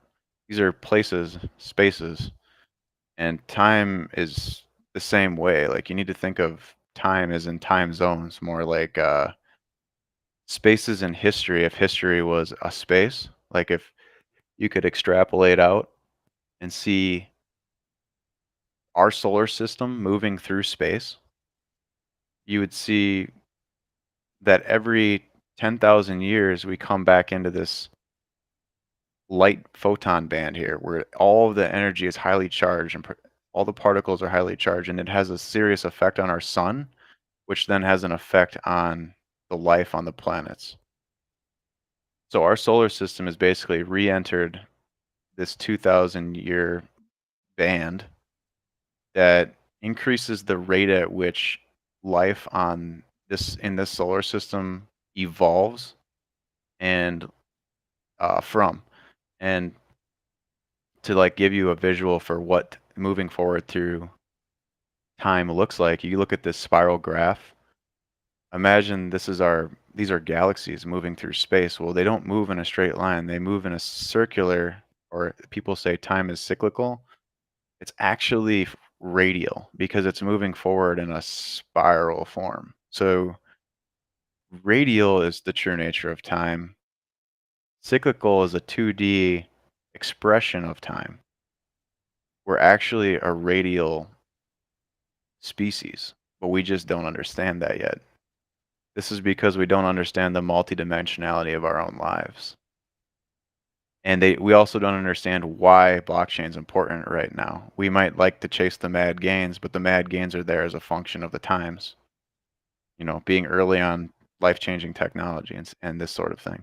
If you go outside and you look, and you're in the mountains and you look up into the sky, you're going to see the galactic midplane, and you're going to see this photon belt, and it looks just like this. I've seen it with my own eyes. And it's because we were born in a unique time in history where we're going through a highly charged period of evolution for the species. And only by understanding cosmic time zones as periods of history can we try to keep in our forefront of our awareness what time really is and its frequency or amplitude of experience. So like your experience of time can be completely relative. If you're in a zone, it's going to go fast. If you're in a place of pain, it's going to go really slow. So like I was telling you guys that we live in a universe driven by intent, and that's what creates the order in the universe. That's where wisdom filters down through the energy centers, down through to the human level, and that's by which you can act from a higher and higher level. That's harmonic. That's being in time, being on time, and kind of having an understanding of order in a world of intent. Disharmonic time, again, would be like chaos, which would be like anarchy or seemingly random events caused by random causation of a world without intent. So the beauty of human life is that you can use your free will to basically prescribe to either one. And there's no difference either way, one way or the other, because essentially the reality of this time is that all human free will fits within the defined limits of the system of consensus on Earth. So natural time never stops. It's just the way that we measure time that changes, right? So like when you break up our solar year, the Gregorian calendar breaks it up into 12 months that are completely discordant. There's no reason why you need to do it this way. All this does is causes irregularities in the cycles or the radial nature of time. So if you take it and you harmonize it with the moon cycle and do 13 months with 28 days apiece, they're harmonic. It's 28 days, 28 days, 28 days, 28 days, 28 days. Every month is 28 days, which matches up with the woman's fertility cycle, and it matches up with the moon cycle. And that leaves you with one remainder day, which is the day of the year day. That's a day out of time. This is called the harmonic timing construct. And if humans were to adopt such a construct, it would have consequences on the world that are hard to put into words, but it's similar to the exponential growth curve that you're experiencing right now in technology and connectedness of the planet. It's because this cannot be denied. This is already happening. Even if we're still operating in this 1260 frequency, a regular artificial timing construct, this is still naturally happening at an energetic level. So it's really only a matter of time until the human perception adopts some other sort of timing frequency on a global scale. Now talk about a paramount, like a huge bit of resistance trying to enact an entire new timing model. But the point is that this is already happening, even if we're not aware of it on the energetic level, because of where we're at in the photon belt, just entering a new energetic golden age for humanity. It's easy to look around and see on the media negativity and chaos and disorder, because that's the consequence of the old way of measuring timing frequencies with the natural timing frequency that's actually happening through the cosmological clock of all of the heavenly bodies interacting with each other and their gravitational pulls with for and against each other. This is all perfectly in time, right? Because it cannot be. No, none of us humans has the power to shift the course of our solar system so much that we could not no longer be in the photon belt, for example. So it's key. Understand, do you want to align with harmonic time or do you want to align with disharmonic time? Because both are, it's a choice. But one of these two times is not going to exist in the future, and this is what you call a timeline. So this is one of our last slides, and it's probably one of the most interesting things philosophically for me. It's the idea that humans can time travel. And what I mean by that is, in modern man's worldview, planning is like the closest idea we have to time travel, because essentially what it is that when you plan to do something in the future, you know you want to get to Z, but you're at step A, and you don't necessarily know all of how that will play out, and that's the experiential element with some of the random elements of the consensus world acting on your choices. But you can know that as our frequencies increase, as our technologies increase, as we get more interconnected and evolve more mentally and spiritually and physically, we will become more in time, and we'll learn that ultimately synchronicity is the guiding principle of this universe. That it's impossible not to be perfectly in time when you're allowing deep wisdom to be the driver of your life, and ultimately aligning with full truth as best you can. So if to understand time travel philosophically, if time travel exists, it has always existed. Now, theoretical physics says that it's possible. Mathematics is saying on a quantum level, yes, this is very possible. And Orca talked a lot about this earlier, about quantum entanglement and infinite realities coexisting on multiple dimensions. This is basically your choice every day to wake up and tap into the dimension you want to be living in and being a part of. What dream world do you want to create for yourself? Well, this is all because time travel is possible, because by the nature of itself, if time travel exists, it has always existed. Now, modern man's relationship to time travel is planning, which is a slower cause and effect relationship of time travel. It takes time, right? It takes time in a linear sense. So think of time like a compass, like you're moving through space, you're moving through time. Now, you need to understand that, and this ties back into hex and the T-share rate too. Like, all that really exists is now time. So in the case of hex, the only thing that matters to you if you're a no coiner is and if you want to get yield on sound money, the only thing you're going to get is what the share rate's going to give you that day, because that's what is now. But we can know that in the future, it's programmatically planned that if you could time travel to the future, the share rate's going to be more than it is now, right? So when I say hexagons are from the future, it's literally because the people that stake long, they understand the mechanism by which this is acting, and it's actually bonding. It's a compound bonded yield bonded to the electromagnetics of the earth itself, right? It's very foundational to sound money. What's more real than that, right? Immutable code bound to the electromagnetic pole of the earth. Well, pretty sure we're going to be on the earth for the rest of our lives. Pretty sure it's got an electromagnetic force, and that we measure space based on it, and we measure time based on the time zones, which are spatial segments fragmented off of the North Pole. So we can know that if you're locking yourself into something that's tied through space in the form of blocks on a chain, in the form of a time chain, that ultimately you're taking your stake in a future sound money system that is going to have like crazy returns, like from the simple premise of the value proposition of what I just said. Give you some time to think about that for a second, because this is like how I understood Hex early on, and I knew that this gut wrenching feeling when I wasn't staking Hex when T shares were $60. I just knew internally, my intuition was telling me like, you got to do this. Like I was been listening to my intuition for a long time already, and when I didn't do what it said, I felt terrible. Felt ill, like literally ill, because I'm tapped in very deeply into these concepts, and they're driving my life forward, and they can be very powerful, very foundational. So like listen to your gut, and if you don't get the result you want, reorient and reassess, and then try again, because you can have a couple failures, but if you're not failing, you're not trying, right? So just try.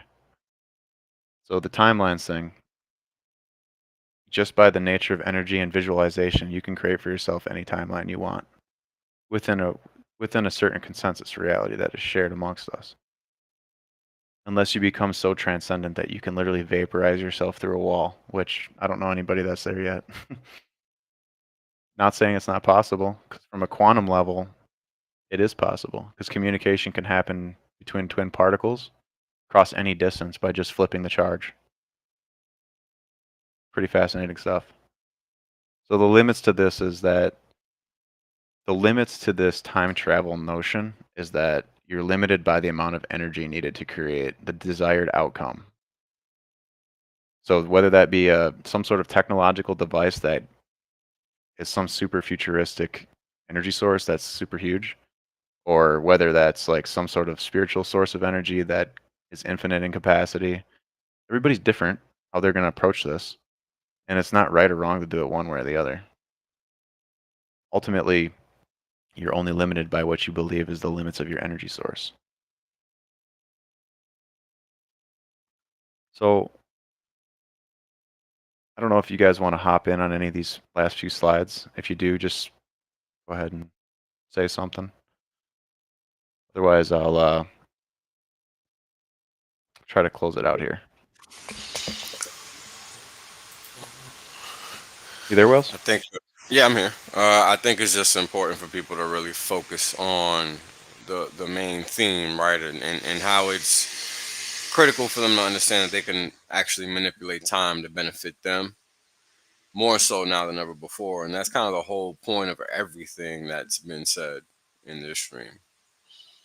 You know, you can manipulate space time once you begin to understand how reality actually works. And this is really the crux of everything that's being said over the past few hours. You know, how do you get to a point where your life is what you want it to be? It's by taking the actions that are going to get you there. It's literally no other way. I love that, And dude. that's really all I got to say. That's, I mean, what else needs to be said? Like, we've basically tried to give you so much detail and nuance and granularity about the layers of mind and about how to get healthy physically, about the technology that's coming down the pipe through the space race, the great space race, and all of the turmoil amongst the fiat markets and the credit markets, and where all that money's moving from west to east. This is a tremendous time of change in the universe. It's a tremendous time of change on Earth, and we all can have stake in it if we're only aware enough to pay attention to make that happen for ourselves. So make sure you purchase land if you can. You know, cut cables, meaning at night when you go to sleep, turn off your Wi-Fi or turn off your 4G, turn on airplane mode on your phone, turn off your Wi-Fi on your phone if it sits next to your head. Because from personal experience, when I started doing that, I started having crazy wild dreams, and I wasn't having dreams before that. I was like, wow, these electromagnetic frequencies really are affecting me. Kind of like something I knew but didn't know type thing. So it's serious. Cut cables when you can. Shield yourself You're an electromagnetic being just as much as you're a physical chemical being. You know, get rest and recovery and love your family. Do what you can over the next few years to delete all of your consumer debt. Cook your own food when you can and grow your own garden if you can. Honor your ancestors and build a community. Online or offline, it doesn't matter. Just be connected, become more connected because if you have health issues, being more connected is going to heal you. Simply put, you know, keep searching for new knowledge, make your life a permanent study, and support independent thinking, and spend time in nature, and make sure you ground yourself.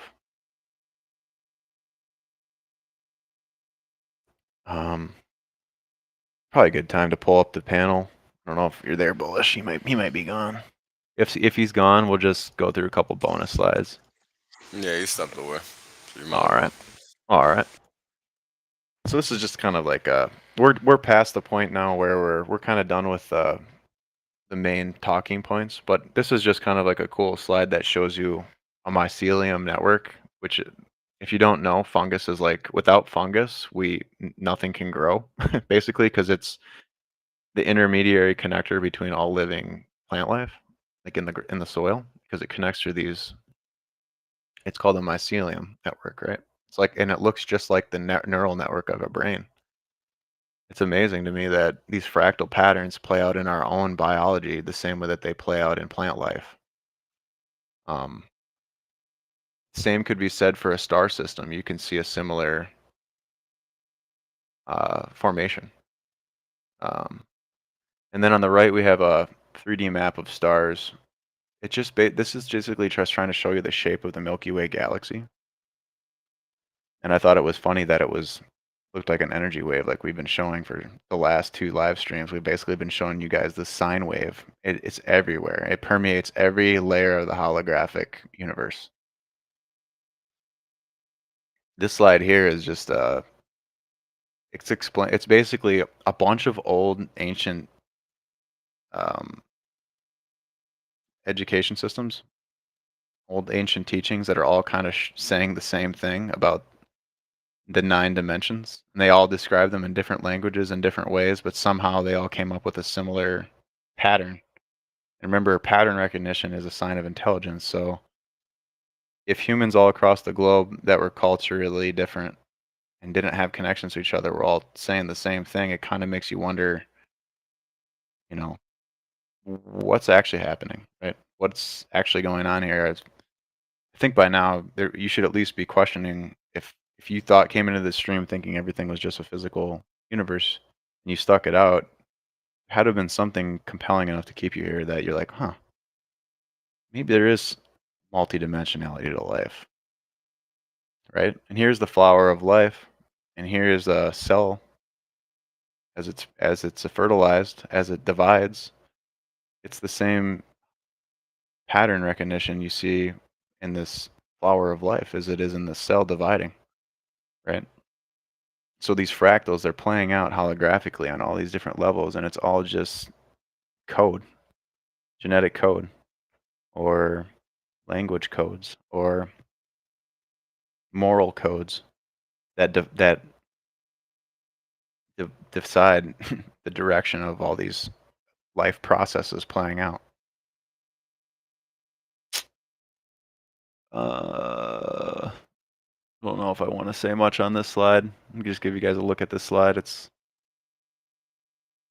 a framework for understanding what we've already talked about the mental spheres, about pre-conscious, unconscious, and how this is kind of like a charging battery, and how you can use these different layers to identify aspects of the self and try to create the life you want to live. You know, how many dimensions do we live in simultaneously? You know, good question. This book here is saying that the human has at least 5-dimensional potentiality. So, very compelling, very interesting. This is an interesting slide here. It's trying to describe the relationship between ultimate absolute wisdom and how that filters down through these different layers or dimensions of life, right? So it's if this is us here on the third dimension, the world of manifest projections, um, it what happens here is built on top of the atomic or cellular dimension, which is which is which is the foundation for the vital sensory energetics or second dimension, which would be like animal and plant life, right? And then the third dimension would be the world of manifest projections, which is the first mind layer, which is where matter, human biology, manifests into the world through the mind. Instead of it just being autonomous, like dogs being dogs, fish being fish, deer being deer, this is where species become self-aware and are able to manifest projections into the world and create their own realities. So they essentially are breaking this the space-time construct as they tap into the fourth dimension, which is the time pulsar, which is where the synchronic order and the understanding of timing frequencies and energetics comes in, and deep physics, right? And then above that, you get the fifth dimension, which is the energy field system, which is where you basically come to a really deep understanding of the matrix that drives life. And that's actually available if you want. Hit me up. I can send you a graphic on like what that matrix looks like. And many different disciplines have come up with different frameworks about how to define it and produce meaningful results or meaningful feedback for you that you can get like real meaningful life changing or just help you get through your day information just from numbers, right? And then above that would be like the light codes, and above that would be like what you'd call God or like the ultimate absolute wisdom, which taps into the void where all this stuff just repeats.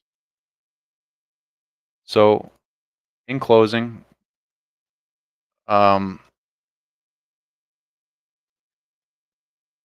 there is a lot to know, and been a lot that's been withheld.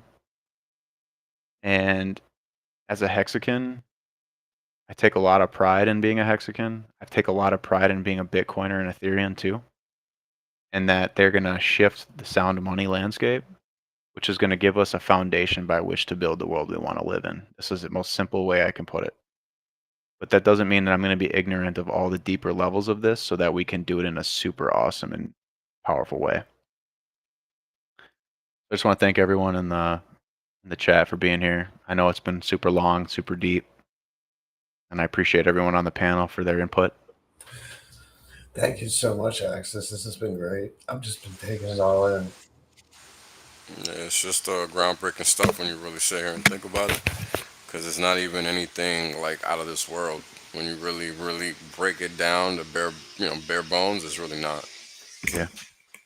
I appreciate you saying that because the whole point is to take something ethereal, right? And make it understandable from a human level because we That's are right. intimately tied into it. We can't escape it. Nope. So appreciate you guys. With that, maybe we should Wales and Kareem and I can do a more traditional markets type stream as we get closer to FOMC coming up. Is that the 15th? Not sure, but it's coming up. Yeah, I don't know. I don't So keep track of that shit. we'll talk on the back end and see what we can come up with because I know you guys like listening to Wales and Kareem.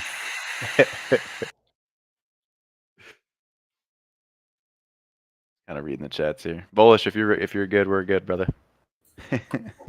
Oh shit, GymRat's solid frozen. Hey, what? Yeah.